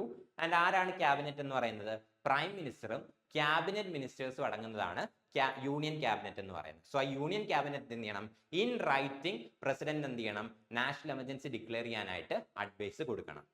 ആൻഡ് ഈ ഒരു പ്രൊവിഷൻ, അതായത് യൂണിയൻ ക്യാബിനറ്റിന്റെ റിട്ടൺ റെക്കമെൻഡേഷൻ മസ്റ്റ് ആണ് എന്നുള്ള ഈ ഒരു പ്രൊവിഷൻ നമ്മുടെ കോൺസ്റ്റിറ്റ്യൂഷനകത്തേക്ക് ഇൻട്രൊഡ്യൂസ് ചെയ്തത് 44th കോൺസ്റ്റിറ്റ്യൂഷണൽ അമെൻമെന്റ് ആക്ട് ഓഫ് 1978 പ്രകാരമാണ്.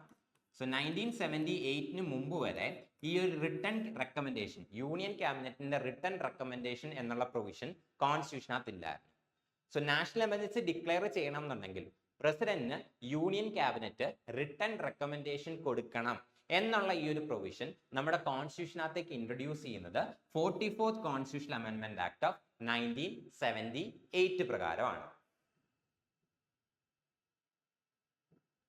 So next question, in which of the following cases did the Supreme Court of India declare the prevalence of fundamental rights over directive principles of state policy in case of conflict between the two?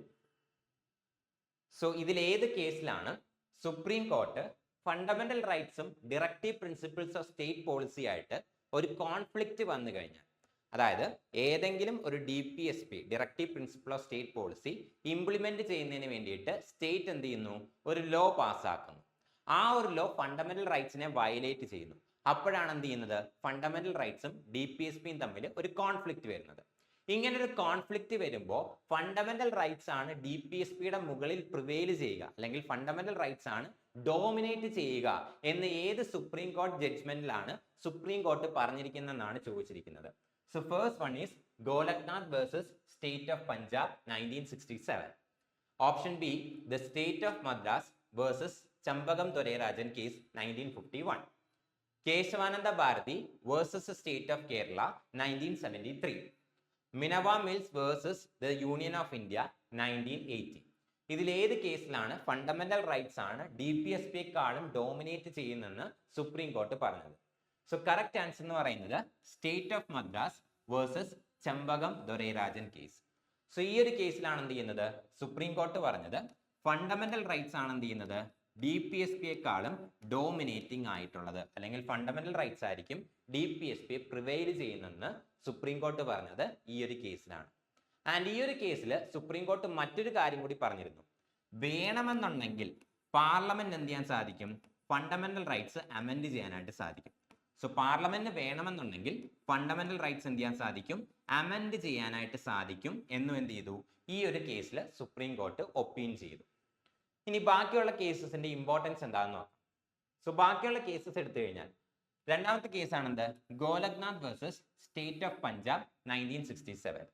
So ഈ ഒരു കേസിലാണ് supreme court എന്ത് ചെയ്തത്? ഇങ്ങനെ ഒരു judgement കൊണ്ടുവന്നത്. അതായത് പാർലമെന്റിന് ഫണ്ടമെന്റൽ റൈറ്റ്സ് അമെൻഡ് ചെയ്യാൻ സാധിക്കില്ല. The fundamental rights cannot be amended by the parliament. So പാർലമെന്റിന് ഫണ്ടമെന്റൽ റൈറ്റ്സ് അമെൻഡ് ചെയ്യാൻ സാധിക്കില്ല എന്ന് സുപ്രീം കോർട്ട് പറഞ്ഞ കേസാണ് Golaknath versus state of Punjab case 1967. ഇനി Kesavananda Bharati versus state of Kerala 1973. ഇത് വളരെ വളരെ ഇമ്പോർട്ടന്റ് ആയിട്ടുള്ള കേസാണ്. ഈ ഒരു കേസിന്റെ ഇമ്പോർട്ടൻസ് നോക്കിക്കഴിഞ്ഞാൽ ഈ ഒരു കേസിൽ സുപ്രീം കോർട്ട് എന്താ പറഞ്ഞതെന്ന് ചോദിച്ചാൽ ഫണ്ടമെന്റൽ റൈറ്റ്സ് എന്ത് ചെയ്യാൻ സാധിക്കും? അമെൻഡ് ചെയ്യാനായിട്ട് സാധിക്കും. സോ പാർലമെന്റ് വേണമെന്നുണ്ടെങ്കിൽ ഒരു കോൺസ്റ്റിറ്റ്യൂഷണൽ അമെൻമെന്റ് ആക്ട് വഴി എന്ത് ചെയ്യാൻ സാധിക്കും? ഫണ്ടമെന്റൽ റൈറ്റ്സിനെ അമെൻഡ് ചെയ്യാനായിട്ട് സാധിക്കും. Fundamental rights can be amended. പക്ഷേ ഇങ്ങനെ ഫണ്ടമെന്റൽ റൈറ്റ്സ് അമെൻഡ് ചെയ്യുമ്പോൾ ബേസിക് സ്ട്രക്ചർ, നമ്മുടെ കോൺസ്റ്റിറ്റ്യൂഷന്റെ ബേസിക് സ്ട്രക്ചർ വയലേറ്റ് ചെയ്യപ്പെടാൻ പാടില്ല. സോ കേശവാനന്ദ ഭാരതി കേസ് പ്രകാരം സുപ്രീം കോർട്ട് പറഞ്ഞത് ഇങ്ങനെയാണ്: പാർലമെന്റ് വേണമെങ്കിൽ എന്ത് ചെയ്യാൻ സാധിക്കും? ഒരു കോൺസ്റ്റിറ്റ്യൂഷണൽ അമെൻമെന്റ് ബില്ല് വഴി ഫണ്ടമെന്റൽ റൈറ്റ്സ് അമെൻഡ് ചെയ്യാനായിട്ട് സാധിക്കും. പക്ഷെ അങ്ങനെ അമെൻഡ് ചെയ്യുമ്പോൾ എന്ത് ചെയ്യാൻ പാടില്ല? അത് കോൺസ്റ്റിറ്റ്യൂഷന്റെ ബേസിക് സ്ട്രക്ചറിനെ വയലേറ്റ് ചെയ്യാൻ പാടില്ല. സോ ബേസിക് സ്ട്രക്ചർ ഡോക്ട്രൈൻ എന്നുള്ള ഈ ഒരു ഡോക്ട്രൈൻ കൊണ്ടുവരുന്നത് ഫേമസ് ആയിട്ടുള്ള Kesavananda Bharati versus state of Kerala കേസിലാണ്. ഇനി അടുത്ത കേസാണെന്ത്? Minerva Mills versus the union of India case 1980. So ഈ ഒരു കേസിലാണ് സുപ്രീം കോർട്ട് പറഞ്ഞത് നമ്മുടെ കോൺസ്റ്റിറ്റ്യൂഷന്റെ ബെഡ് റോക്ക് എന്ന് പറയുന്നത് എന്താണ്? Balance between fundamental rights and DPSP. So നമ്മുടെ കോൺസ്റ്റിറ്റ്യൂഷന്റെ ബെഡ് റോക്ക് അല്ലെങ്കിൽ ഫൗണ്ടേഷൻ എന്ന് പറയുന്നത് ഫണ്ടമെന്റൽ റൈറ്റ്സും അതുപോലെ തന്നെ DPSPയും തമ്മിലുള്ള ബാലൻസ് ആണെന്ന് പറഞ്ഞ കേസാണെന്ത്? Minerva Mills versus union of India case. So ഈ ഒരു കേസിലാണ് സുപ്രീം കോർട്ട് പറഞ്ഞത് നമ്മുടെ കോൺസ്റ്റിറ്റ്യൂഷന്റെ ഫൗണ്ടേഷൻ തന്നെ അല്ലെങ്കിൽ ബെഡ് റോക്ക് എന്ന് പറയുന്നത് എന്താണ്? ഫണ്ടമെന്റൽ റൈറ്റ്സും DPSPയും തമ്മിലുള്ള ബാലൻസ് ആണ്. ഒന്നും ഒന്നിന്റെ മേലെ എന്ത് ചെയ്യുന്നില്ല? ഡോമിനേറ്റ് ചെയ്യുന്നില്ല. പകരം ഇത് തമ്മിലുള്ള ബാലൻസ് ആണ് കോൺസ്റ്റിറ്റ്യൂഷന്റെ ഫൗണ്ടേഷൻ അല്ലെങ്കിൽ ബെഡ് റോക്ക് എന്ന് പറഞ്ഞ കേസാണെന്ത്? Minerva Mills versus union of India case 1980.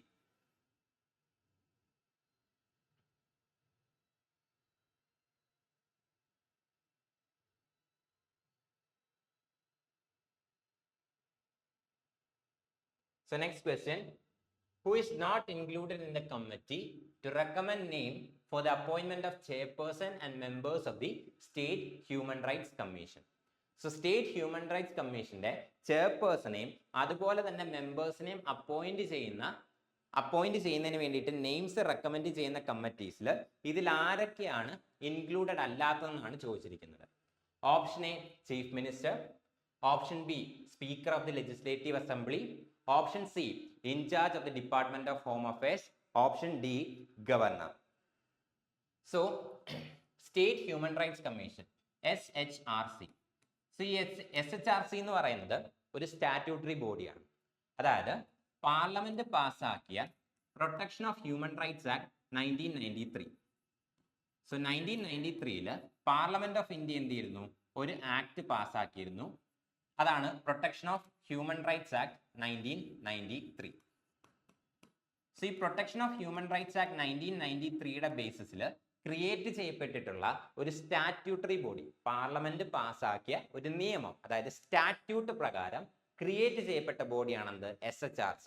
So SHRC എന്താണ്? ഒരു സ്റ്റാറ്റ്യൂട്ടറി ബോഡിയാണ്. ആൻഡ് ഈ SHRC എന്ന് പറയുന്നത് ഒരു 3 മെമ്പർ ബോഡിയാണ്. അതായത് SHRCയിൽ മൊത്തത്തിൽ 3 മെമ്പേഴ്സ് ആയിരിക്കും ഉണ്ടായിരിക്കുന്നത്.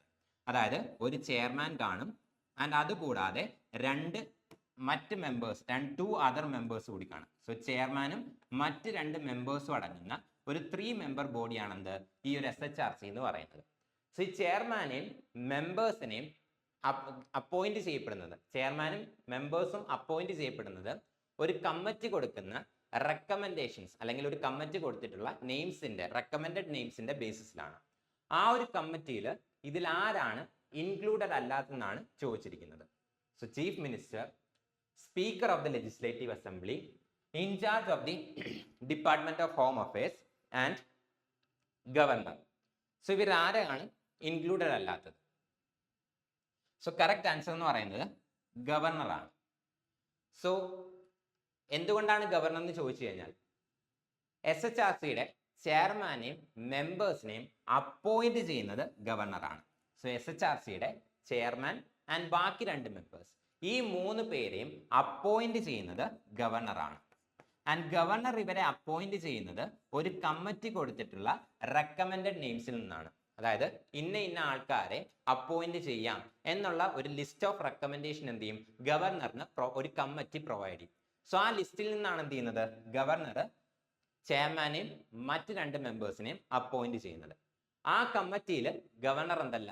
പാർട്ടല്ല. സോ ഗവർണറാണ് ചെയർമാനെയും ബാക്കി 2 മെമ്പേഴ്സിനെയും അപ്പോയിന്റ് ചെയ്യുന്നത്. പക്ഷെ അങ്ങനെ ഗവർണർ അപ്പോയിന്റ് ചെയ്യാനായിട്ട് എടുക്കുന്ന ലിസ്റ്റ് പ്രൊവൈഡ് ചെയ്യുന്നത് ആരാണ്? ഒരു കമ്മിറ്റിയാണ്. ആ ഒരു കമ്മിറ്റിയിൽ ഗവർണർ മെമ്പർ അല്ല. ഇനി ആ ഒരു കമ്മിറ്റിയിൽ ആരൊക്കെയാണ് മെമ്പേഴ്സ് എന്ന് ചോദിച്ചു കഴിഞ്ഞാൽ ആ ഒരു സ്റ്റേറ്റിന്റെ ചീഫ് മിനിസ്റ്റർ കാണും. സോ ആ ഒരു സംസ്ഥാനത്തിന്റെ ചീഫ് മിനിസ്റ്റർ ഈ ഒരു കമ്മിറ്റിയിൽ മെമ്പർ ആയിരിക്കും. അത് കൂടാതെ ആ ഒരു സ്റ്റേറ്റിന്റെ ലെജിസ്ലേറ്റീവ് അസംബ്ലി, അതായത് നിയമസഭ ഉണ്ടല്ലോ, ആ ഒരു നിയമസഭയിലെ സ്പീക്കർ ഈ ഒരു കമ്മിറ്റിയിൽ മെമ്പർ ആയിരിക്കും. അതുപോലെ തന്നെ ചില സ്റ്റേറ്റുകൾക്ക് എന്തുണ്ട്? 2 ഹൗസസ് ഉണ്ട്. ലെജിസ്ലേറ്റീവ് അസംബ്ലി ഉണ്ട്, ലെജിസ്ലേറ്റീവ് കൗൺസിലും ഉണ്ട്. സോ ലെജിസ്ലേറ്റീവ് കൗൺസിലിലെ deputy chairman, so deputy chairman of the state legislative council, so deputy chairman of the state legislative council, so ആ ഒരു സ്റ്റേറ്റിലെ ലെജിസ്ലേറ്റീവ് കൗൺസിലിലെ ഡെപ്യൂട്ടി ചെയർമാൻ എന്തായിരിക്കും? ഈ ഒരു കമ്മിറ്റിയിൽ മെമ്പർ ആയിരിക്കും. അത് കൂടാതെ ലീഡർ ഓഫ് ഒപ്പോസിഷൻ, അതായത് ലെജിസ്ലേറ്റീവ് അസംബ്ലിയിലെയും ആ ഒരു സംസ്ഥാനത്തിന്റെ ലെജിസ്ലേറ്റീവ് അസംബ്ലിയിലെയും അതുപോലെ തന്നെ ലെജിസ്ലേറ്റീവ് കൗൺസിലിലെയും ലീഡർ ഓഫ് ഒപ്പോസിഷനും ഈ ഒരു കമ്മിറ്റിയിൽ മെമ്പർ ആയിരിക്കും. അത് കൂടാതെ ആ ഒരു സംസ്ഥാനത്തെ ഹോം മിനിസ്ട്രിയുടെ, സോ ഹോം മിനിസ്റ്ററും ഈ ഒരു കമ്മിറ്റിയിൽ ഇൻക്ലൂഡഡ് ആയിരിക്കും. അതായത് in charge of the department of home affairs, home affairs department in charge, അതായത് ഹോം മിനിസ്റ്റർ, ആ ഒരു സംസ്ഥാനത്തിന്റെ ഹോം മിനിസ്റ്ററും ഈ ഒരു കമ്മിറ്റിയിൽ മെമ്പർ ആയിരിക്കും. ഇങ്ങനെ ഒരു 6 മെമ്പർ കമ്മിറ്റിയാണ് എന്ത് ചെയ്യുന്നത്? നെയിംസ് റെക്കമെൻഡ് ചെയ്യുന്നത്. സോ SHRCയിലെ ചെയർമാനെയും മെമ്പേഴ്സിനെയും അപ്പോയിന്റ് ചെയ്യുന്നത് ഗവർണറാണ്.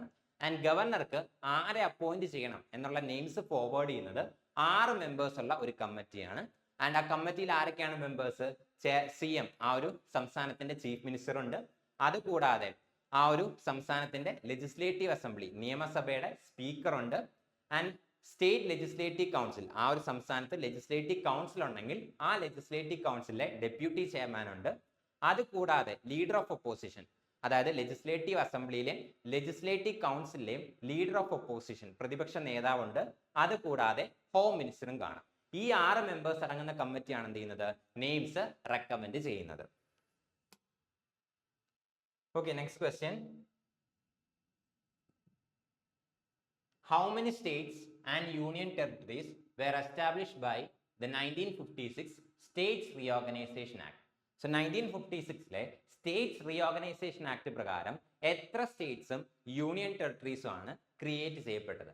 Option A 14 states and 6 UTs, option B 18 states and 9 UTs, option C 22 states and 8 union territories, option D 21 states and 7 union territories. So correct answer എന്ന് പറയുന്നത് 14 states and 6 union territories.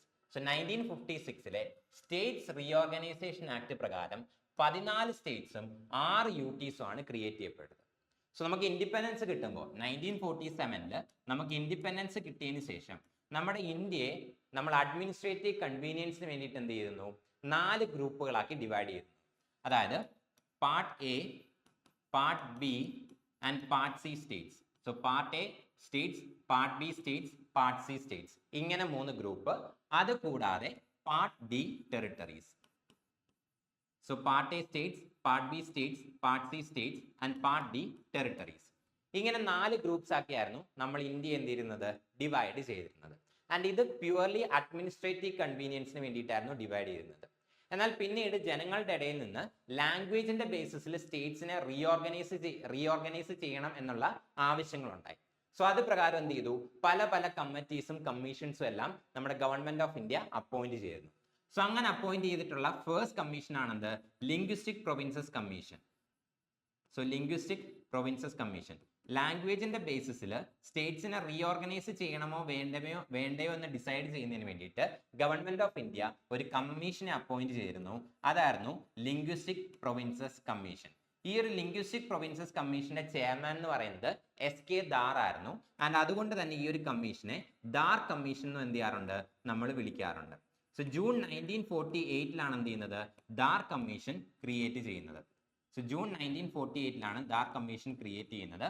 And ഈ ഒരു Dar commission പറഞ്ഞത് ലാംഗ്വേജിന്റെ ബേസിസിൽ സ്റ്റേറ്റ്സിനെ reorganise ചെയ്യണ്ട എന്നായിരുന്നു. And അതിനുശേഷം എന്ത് ചെയ്തു, വീണ്ടും ഒരു കമ്മിറ്റി ഫോം ചെയ്തു. ഗവൺമെന്റ് വീണ്ടും ഒരു കമ്മിറ്റി ഫോം ചെയ്തു. അതാണെന്ത്, ലിംഗ്വിസ്റ്റിക് പ്രൊവിൻസസ് കമ്മിറ്റി. ലാംഗ്വേജിന്റെ ബേസിൽ സ്റ്റേറ്റ്സിനെ റീഓർഗനൈസ് ചെയ്യണമോ വേണ്ടയോ എന്ന് ഡിസൈഡ് ചെയ്യാനായിട്ട് വീണ്ടും എന്ത് ചെയ്തു, ഒരു കമ്മിറ്റി ഫോം ചെയ്തു. അതാണ് ലിംഗ്വിസ്റ്റിക് പ്രൊവിൻസസ് കമ്മിറ്റി.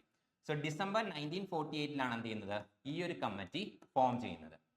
ആൻഡ് ഈ ഒരു കമ്മിറ്റിയിൽ 3 മെമ്പേഴ്സ് ആയിരുന്നു ഉണ്ടായിരുന്നത്, ജവഹർലാൽ നെഹ്റു, വല്ലഭായ് പട്ടേൽ ആൻഡ് പട്ടാഭി സീതാരാമയ്യ. അതുകൊണ്ട് തന്നെ ഈ ഒരു കമ്മിറ്റിയെ JVP കമ്മിറ്റി എന്നും വിളിക്കാറുണ്ട്. ആൻഡ് ഈ ഒരു കമ്മിറ്റിയും പറഞ്ഞത് ലാംഗ്വേജിന്റെ ബേസിൽ സ്റ്റേറ്റ്സിനെ റീഓർഗനൈസ് ചെയ്യണ്ട എന്നായിരുന്നു. ആൻഡ് അതിനുശേഷം ഡിസംബർ 1953 സോ ഡിസംബർ 1953 എന്ത് ചെയ്തു, വീണ്ടും ഒരു കമ്മീഷൻ രൂപീകരിച്ചു.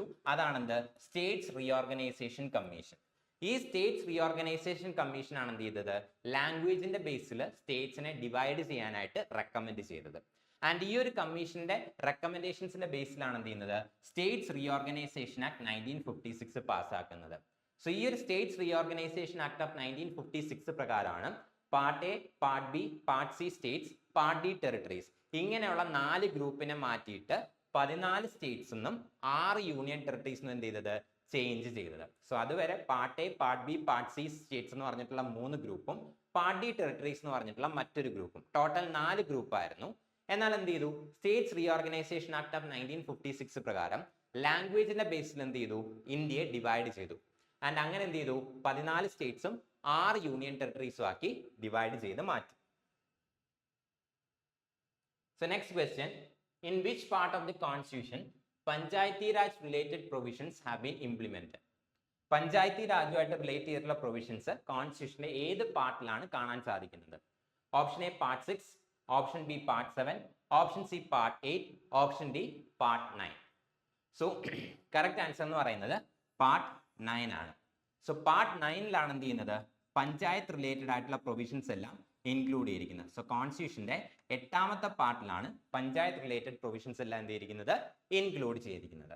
ഇനി പാർട്ട് 6 എന്താണെന്ന് ചോദിച്ചു കഴിഞ്ഞാൽ, പാർട്ട് 6 എന്ന് പറയുന്നത് എന്താണ്, സ്റ്റേറ്റിനെ കുറിച്ച്, അതായത് state executive, state legislature, governor, high court, subordinate courts ഇങ്ങനെയുള്ള സ്റ്റേറ്റ് റിലേറ്റഡ് ആയിട്ടുള്ള കാര്യങ്ങളാണ് പാർട്ട് 6 എന്ത് ചെയ്തിരിക്കുന്നത്, ഇൻക്ലൂഡ് ചെയ്തിരിക്കുന്നത്. ഇനി പാർട്ട് 7 എന്താണെന്ന് ചോദിച്ചു കഴിഞ്ഞാൽ, സോ നേരത്തെ പറഞ്ഞല്ലോ നമ്മുടെ ഇൻഡിപെൻഡൻസ് കിട്ടിയ സമയത്ത് നമ്മുടെ ഇന്ത്യ എന്തിരുന്നു, part A, part B, part C states, part A states, part B states, part C states, part D territories ഇങ്ങനെ 4 ഗ്രൂപ്പ്സ് ആക്കിയെന്ന് പറഞ്ഞിരുന്നല്ലോ. സോ അതിൽ 2ാമത്തെ ഗ്രൂപ്പ് പാർട്ട് ബി സ്റ്റേറ്റ്സ്, ആ പാർട്ട് ബി സ്റ്റേറ്റ്സുമായിട്ട് റിലേറ്റ് ചെയ്തിട്ടുള്ള പ്രൊവിഷൻസ് ആയിരുന്നു 7th പാർട്ടിനകത്ത്, പാർട്ട് 7 ഓഫ് ദ കോൺസ്റ്റിറ്റ്യൂഷനകത്ത് ഇൻക്ലൂഡ് ചെയ്തിരുന്നത്. എന്നാൽ ഈ ഒരു പാർട്ട് എന്ത് ചെയ്തു, 7th കോൺസ്റ്റിറ്റ്യൂഷൻ അമെൻമെന്റ് ആക്ട് ഓഫ് 1956 ലാംഗ്വേജിന്റെ ബേസിൽ സ്റ്റേറ്റ്സിനെ റീഓർഗനൈസ് ചെയ്ത് കഴിഞ്ഞപ്പോൾ ആ ഒരു പഴയ ഗ്രൂപ്പിംഗ് എന്ത് ചെയ്തു, അബോളിഷ് ചെയ്ത് കളഞ്ഞു. ആൻഡ് അതിന്റെ കൂട്ടത്തിൽ തന്നെ എന്ത് ചെയ്തു, പാർട്ട് 7ഉം കോൺസ്റ്റിറ്റ്യൂഷനകത്ത് നിന്ന് എടുത്തു കളഞ്ഞു ബൈ ദ 7th കോൺസ്റ്റിറ്റ്യൂഷൻ അമെൻമെന്റ് ആക്ട് ഓഫ് 1956. ഇനി പാർട്ട് 8 എന്ന് പറയുന്നത് എന്താണ്, യൂണിയൻ ടെറിട്ടറീസുമായിട്ട് റിലേറ്റ് ചെയ്തിട്ടുള്ള പ്രൊവിഷൻസ് ഇൻക്ലൂഡ് ചെയ്തിരിക്കുന്ന പാർട്ടാണെന്ത്, പാർട്ട് 8 എന്ന് പറയുന്നത്. സോ പാർട്ട് 8 എന്ന് പറയുന്നത് യൂണിയൻ ടെറിട്ടറീസുമായിട്ട് റിലേറ്റ് ചെയ്തിട്ടുള്ള പ്രൊവിഷൻസ് ഇൻക്ലൂഡ് ചെയ്തിരിക്കുന്ന പാർട്ടാണ്. Next question, the list of powers, authority and responsibilities which may be entrusted to the panchayats is given in the 11th schedule, 12th schedule, 7th schedule, state list. So പഞ്ചായത്തുമായിട്ട് relate ചെയ്തിട്ടുള്ള powers, authority, responsibility ഇതെല്ലാം include ചെയ്തിരിക്കുന്ന schedule ഏതാണെന്നാണ് ചോദിച്ചിരിക്കുന്നത്. So കോൺസ്റ്റിറ്റ്യൂഷന്റെ ഏത് ഷെഡ്യൂളിലാണ് പഞ്ചായത്തുമായിട്ട് റിലേറ്റ് ചെയ്തിട്ടുള്ള പവേഴ്സ്, അതോറിറ്റി, റെസ്പോൺസിബിലിറ്റീസ് ഇതെല്ലാം ഇൻക്ലൂഡ് ചെയ്തിരിക്കുന്നതെന്നാണ് ചോദിച്ചിരിക്കുന്നത്. So 11th schedule, 12th schedule, 7th schedule and state list. So correct answer എന്ന് പറയുന്നത് 11th ഷെഡ്യൂൾ ആണ്. സോ 11th ഷെഡ്യൂളിലാണ് എന്തിരിക്കുന്നത്, പഞ്ചായത്തുമായിട്ട് റിലേറ്റ് ചെയ്തിട്ടുള്ള പവേഴ്സ്, അതോറിറ്റി, റെസ്പോൺസിബിലിറ്റി ഇതെല്ലാം ഇൻക്ലൂഡ് ചെയ്തിരിക്കുന്നത്. ആൻഡ് ഈ 11th ഷെഡ്യൂള് നമ്മുടെ കോൺസ്റ്റിറ്റ്യൂഷനകത്ത് ഇൻട്രൊഡ്യൂസ് ചെയ്യുന്നത് 73rd കോൺസ്റ്റിറ്റ്യൂഷൻ അമെൻമെന്റ് ആക്ട് ഓഫ് 1992 പ്രകാരമാണ്. സോ 1992 73ാമത്തെ ഭരണഘടനാ ഭേദഗതി പ്രകാരമാണ് എന്തിരിക്കുന്നത് 11th ഷെഡ്യൂൾ നമ്മുടെ കോൺസ്റ്റിറ്റ്യൂഷനകത്ത് ആഡ് ചെയ്തത്. ഇനി 12th ഷെഡ്യൂളിൽ എന്താ ഉള്ളതെന്ന് ചോദിച്ചു കഴിഞ്ഞാൽ മുനിസിപ്പാലിറ്റീസിന്റെ പവേഴ്സ്, അതോറിറ്റി, റെസ്പോൺസിബിലിറ്റി ഇതെല്ലാം എന്ത് ചെയ്യുന്നത് 12th ഷെഡ്യൂളിനകത്ത് ഇൻക്ലൂഡ് ചെയ്തിരിക്കുന്നത്. സോ പഞ്ചായത്തിന്റെ പവേഴ്സ്, അതോറിറ്റി, റെസ്പോൺസിബിലിറ്റി പോലെ തന്നെ മുനിസിപ്പാലിറ്റീസിന്റെ പവേഴ്സ്, അതോറിറ്റി, റെസ്പോൺസിബിലിറ്റി അതാണ് എന്തിരിക്കുന്നത് 12th ഷെഡ്യൂളിനകത്ത് ഇൻക്ലൂഡ് ചെയ്തിരിക്കുന്നത്. സോ 12th ഷെഡ്യൂൾ നമ്മുടെ കോൺസ്റ്റിറ്റ്യൂഷനകത്തേക്ക് ആഡ് ചെയ്യുന്നത് 74th കോൺസ്റ്റിറ്റ്യൂഷൻ അമെൻമെന്റ് ആക്ട് ഓഫ് 1992 പ്രകാരമാണ്. And 7th schedule. So 7th schedule എന്ന് പറയുന്നത് നമ്മുടെ 3 ലിസ്റ്റുകൾ ഉണ്ടല്ലോ, അതായത് യൂണിയൻ ലിസ്റ്റ്, സെന്ററിന്റെയും സ്റ്റേറ്റ്സിന്റെ ഇടയിൽ പവേഴ്സ് അല്ലെങ്കിൽ സബ്ജക്ട്സുകൾ ഡിവൈഡ് ചെയ്യുന്ന union list, state list, concurrent list. ഈ 3 ലിസ്റ്റുകളും ഇൻക്ലൂഡ് ചെയ്തിരിക്കുന്ന ലിസ്റ്റ് ആണെന്ത്, സോ ഇൻക്ലൂഡ് ചെയ്തിരിക്കുന്ന ഷെഡ്യൂൾ ആണെന്ത് 7th schedule of the constitution എന്ന് പറയുന്നത്.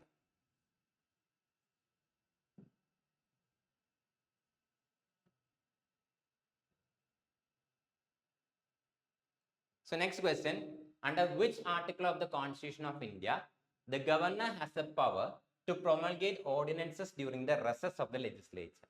So ഒരു സ്റ്റേറ്റിലെ ലെജിസ്ലേച്ചർ റിസസിൽ ഇരിക്കുന്ന സമയത്ത്, അതായത് സെഷനിൽ ഇല്ലാത്ത സമയത്ത് ഏത് ആർട്ടിക്കിൾ പ്രകാരമാണ് ഗവർണർ ഓർഡിനൻസസ് പ്രൊമൾഗേറ്റ് ചെയ്യുന്നതെന്നാണ് ചോദിച്ചിരിക്കുന്നത്. ആർട്ടിക്കിൾ 155, 156, 212, 230. സോ ഒരു സംസ്ഥാനത്തെ, ഒരു സ്റ്റേറ്റിലെ സ്റ്റേറ്റ് ലെജിസ്ലേച്ചർ സെഷനിൽ ഇല്ലാത്ത സമയത്ത് അല്ലെങ്കിൽ റിസസിലിരിക്കുന്ന സമയത്ത് ഗവൺമെന്റിന് എന്തെങ്കിലും ഒരു അർജന്റ് ആയിട്ട് ഒരു ബില്ല് പാസ്സാക്കണം അല്ലെങ്കിൽ അർജന്റ് ആയിട്ട് ഒരു നിയമം നടപ്പിലാക്കണമെന്നുണ്ടെങ്കിൽ ഗവർണർ എന്ത് ചെയ്യാൻ സാധിക്കും, ഓർഡിനൻസസ് പ്രൊമൾഗേറ്റ് ചെയ്യാനായിട്ട് സാധിക്കും. സോ ഈ ഓർഡിനൻസസിന് സ്റ്റേറ്റ് ലെജിസ്ലേച്ചർ പാസ്സാക്കുന്ന ഒരു നിയമത്തിന്റെ അതേ വാലിഡിറ്റി തന്നെയായിരിക്കും ഉണ്ടായിരിക്കുന്നത്. സോ ഗവർണറിന് ഇങ്ങനെ ഓർഡിനൻസസ് പാസ്സാക്കാനായിട്ട് പവർ കൊടുക്കുന്ന ആർട്ടിക്കിൾ ഏതാന്ന് ചോദിച്ചു കഴിഞ്ഞാൽ ആർട്ടിക്കിൾ 213 ഓഫ് ദ കോൺസ്റ്റിറ്റ്യൂഷൻ ആണ്. സോ ഇന്ത്യൻ കോൺസ്റ്റിറ്റ്യൂഷനിലെ ആർട്ടിക്കിൾ 213 ആണ് എന്ത് ചെയ്യുന്നത്, ഗവർണറിന് ഓർഡിനൻസസ് മേക്ക് ചെയ്യാനുള്ള പവർ കൊടുക്കുന്നത്. ആൻഡ് പ്രസിഡന്റിനും എന്തുണ്ട്, ഇതേപോലെ തന്നെ ഓർഡിനൻസ് മേക്കിംഗ് പവർ ഉണ്ട്. സോ പ്രസിഡന്റിന്റെ ഈ ഒരു ഓർഡിനൻസ് മേക്കിംഗ് പവർ അല്ലെങ്കിൽ പ്രസിഡന്റിന് പാർലമെന്റ് സെഷൻ ഇല്ലാത്ത സമയത്ത് ഓർഡിനൻസസ് മേക്ക് ചെയ്യാനായിട്ടുള്ള പവർ കൊടുക്കുന്ന ആർട്ടിക്കിൾ എന്ന് പറയുന്നത് ആർട്ടിക്കിൾ 123 ആണ്. സോ ആർട്ടിക്കിൾ 123 പ്രകാരമാണ് പ്രസിഡന്റിന് ഓർഡിനൻസ് മേക്കിംഗ് പവർ കിട്ടുന്നത്. ആൻഡ് ഗവർണർക്ക് ഓർഡിനൻസ് മേക്കിംഗ് പവർ കിട്ടുന്നത് ആർട്ടിക്കിൾ 213 പ്രകാരമാണ്. സോ 123 പ്രകാരം പ്രസിഡന്റിന് ഓർഡിനൻസ് മേക്കിംഗ് പവർ കിട്ടും. ആർട്ടിക്കിൾ 123 പ്രകാരം പ്രസിഡന്റിന് ഓർഡിനൻസ് മേക്കിംഗ് പവർ കിട്ടും. ആർട്ടിക്കിൾ 213 പ്രകാരം ഗവർണറിന് ഓർഡിനൻസ് മേക്കിംഗ് പവർ കിട്ടുന്നുണ്ട്. സോ പ്രസിഡന്റ് ഓർഡിനൻസ് മേക്കിംഗ് പവറിനെ കുറിച്ച് പറയുന്ന ആർട്ടിക്കിൾ 123, ഗവർണറിന്റെ ഓർഡിനൻസ് മേക്കിംഗ് പവറിനെ കുറിച്ച് പറയുന്ന ആർട്ടിക്കിൾ 213.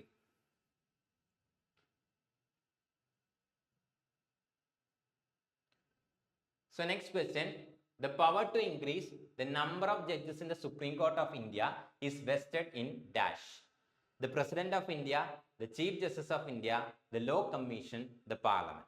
സുപ്രീം കോടതിയിലെ ജഡ്ജസിന്റെ എണ്ണം കൂട്ടുന്നതിന് വേണ്ടിയിട്ടുള്ള പവർ ആർക്കാണുള്ളത്, അല്ലെങ്കിൽ ആര് വിചാരിച്ചാലാണ് സുപ്രീം കോടതിയിലെ ജഡ്ജസിന്റെ എണ്ണം ഇൻക്രീസ് ചെയ്യിക്കാനായിട്ട് സാധിക്കുന്നത്? President of India, chief justice of India, law commission, parliament. So correct answer എന്ന് പറയുന്നത് പാർലമെന്റ് ആണ്. സോ പാർലമെന്റിനാണ് സുപ്രീം കോടതിയിലെ ജഡ്ജസിന്റെ എണ്ണം ഇൻക്രീസ് ചെയ്യിക്കാനുള്ള പവർ ഉള്ളത്. ആൻഡ് ഇപ്പോഴത്തെ നമ്മുടെ സുപ്രീം കോർട്ടിന്റെ ടോട്ടൽ സ്ട്രെങ്ത് എന്ന് പറയുന്നത് 34 ആണ്. സോ ഇപ്പോ സുപ്രീം കോടതിയിലുള്ള ടോട്ടൽ ജഡ്ജസിന്റെ എണ്ണം 34 ആണ്. അതായത് chief justice of India plus 33 other judges. So chief justice of ഇന്ത്യയും മറ്റ് 33 ജഡ്ജസും അടക്കം ടോട്ടൽ 34 ജഡ്ജസ് ആണ് ഇപ്പോൾ സുപ്രീം കോർട്ടിൽ ഉള്ളത്. സോ സുപ്രീം കോർട്ടിലെ ജഡ്ജസിന്റെ നമ്പർ ഇൻക്രീസ് ചെയ്യാനുള്ള പവർ പാർലമെന്റ് ഓഫ് ഇന്ത്യക്കാണ്. സോ പാർലമെന്റ് ആണ് എന്ത് ചെയ്യുന്നത്? സുപ്രീം കോർട്ടിലെ ജഡ്ജസിന്റെ എണ്ണം ഇൻക്രീസ് ചെയ്യിക്കുന്നത്. ആൻഡ് സുപ്രീം കോർട്ടിൽ ഇപ്പോഴുള്ള ടോട്ടൽ ജഡ്ജസിന്റെ എണ്ണം എന്ന് പറയുന്നത് 34 ആണ്. അതായത് ചീഫ് ജസ്റ്റിസ് ഓഫ് ഇന്ത്യയും 33 അതർ ജഡ്ജസും. അങ്ങനെ ടോട്ടൽ 34 ജഡ്ജസ് ആണ് ഇപ്പോൾ നമ്മുടെ സുപ്രീം കോർട്ടിൽ ഉള്ളത്. ആൻഡ് സുപ്രീം കോർട്ട് ഓഫ് ഇന്ത്യയുടെ ഇനാഗുറേഷൻ നടന്ന വർഷം എന്ന് പറയുന്നത് 28 ജനുവരി 1950 ആണ്. സോ 28 ജനുവരി 1950 എന്ത് ചെയ്യുന്നത്? സുപ്രീം കോർട്ട് ഓഫ് ഇന്ത്യയുടെ ഇനാഗുറേഷൻ നടക്കുന്നത്. ആൻഡ് കറന്റ് നമ്മുടെ സുപ്രീം കോർട്ടിന്റെ ടോട്ടൽ സ്ട്രെങ്ത് എന്ന് പറയുന്നത് 34 ആണ്. 33 ചീഫ് ജസ്റ്റിസ് ഓഫ് ഇന്ത്യയും 33 അതർ ജഡ്ജസും. ആൻഡ് ഈ ജഡ്ജസിന്റെ നമ്പർ ഇൻക്രീസ് ചെയ്യാനുള്ള പവർ പാർലമെന്റ് ഓഫ് ഇന്ത്യക്ക് മാത്രമാണ് ഉള്ളത്. സോ പാർലമെന്റിന് മാത്രമേ എന്ത് ചെയ്യാൻ സാധിക്കൂ? സുപ്രീം കോർട്ടിലെ ജഡ്ജസിന്റെ എണ്ണം ഇൻക്രീസ് ചെയ്യിക്കാനായിട്ട് സാധിക്കും. സോ ഇതൊക്കെയാണ് ഇന്നത്തെ ക്ലാസ്സിൽ ഡിസ്കസ് ചെയ്യാനായിട്ട് നമ്മൾ സെലക്ട് ചെയ്യുന്ന ക്വസ്റ്റ്യൻസ്. സോ ഇതേപോലെ പുതിയ എക്സാം പാറ്റേണിലുള്ള ക്വസ്റ്റ്യൻസുമായിട്ട് നമ്മൾ ഈ സീരീസ് കണ്ടിന്യൂ ചെയ്യുന്നതായിരിക്കും ടിൽ നമ്മുടെ CGL എക്സാം സ്റ്റാർട്ട് ചെയ്യുന്നത് വരെ. സോ നെക്സ്റ്റ് സീരീസിൽ മീറ്റ് ചെയ്യാം. താങ്ക്